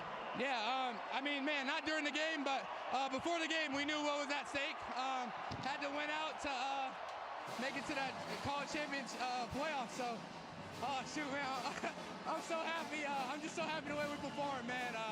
Man, I love this team for sure. You earned it. Enjoy it. Thank you. Appreciate you.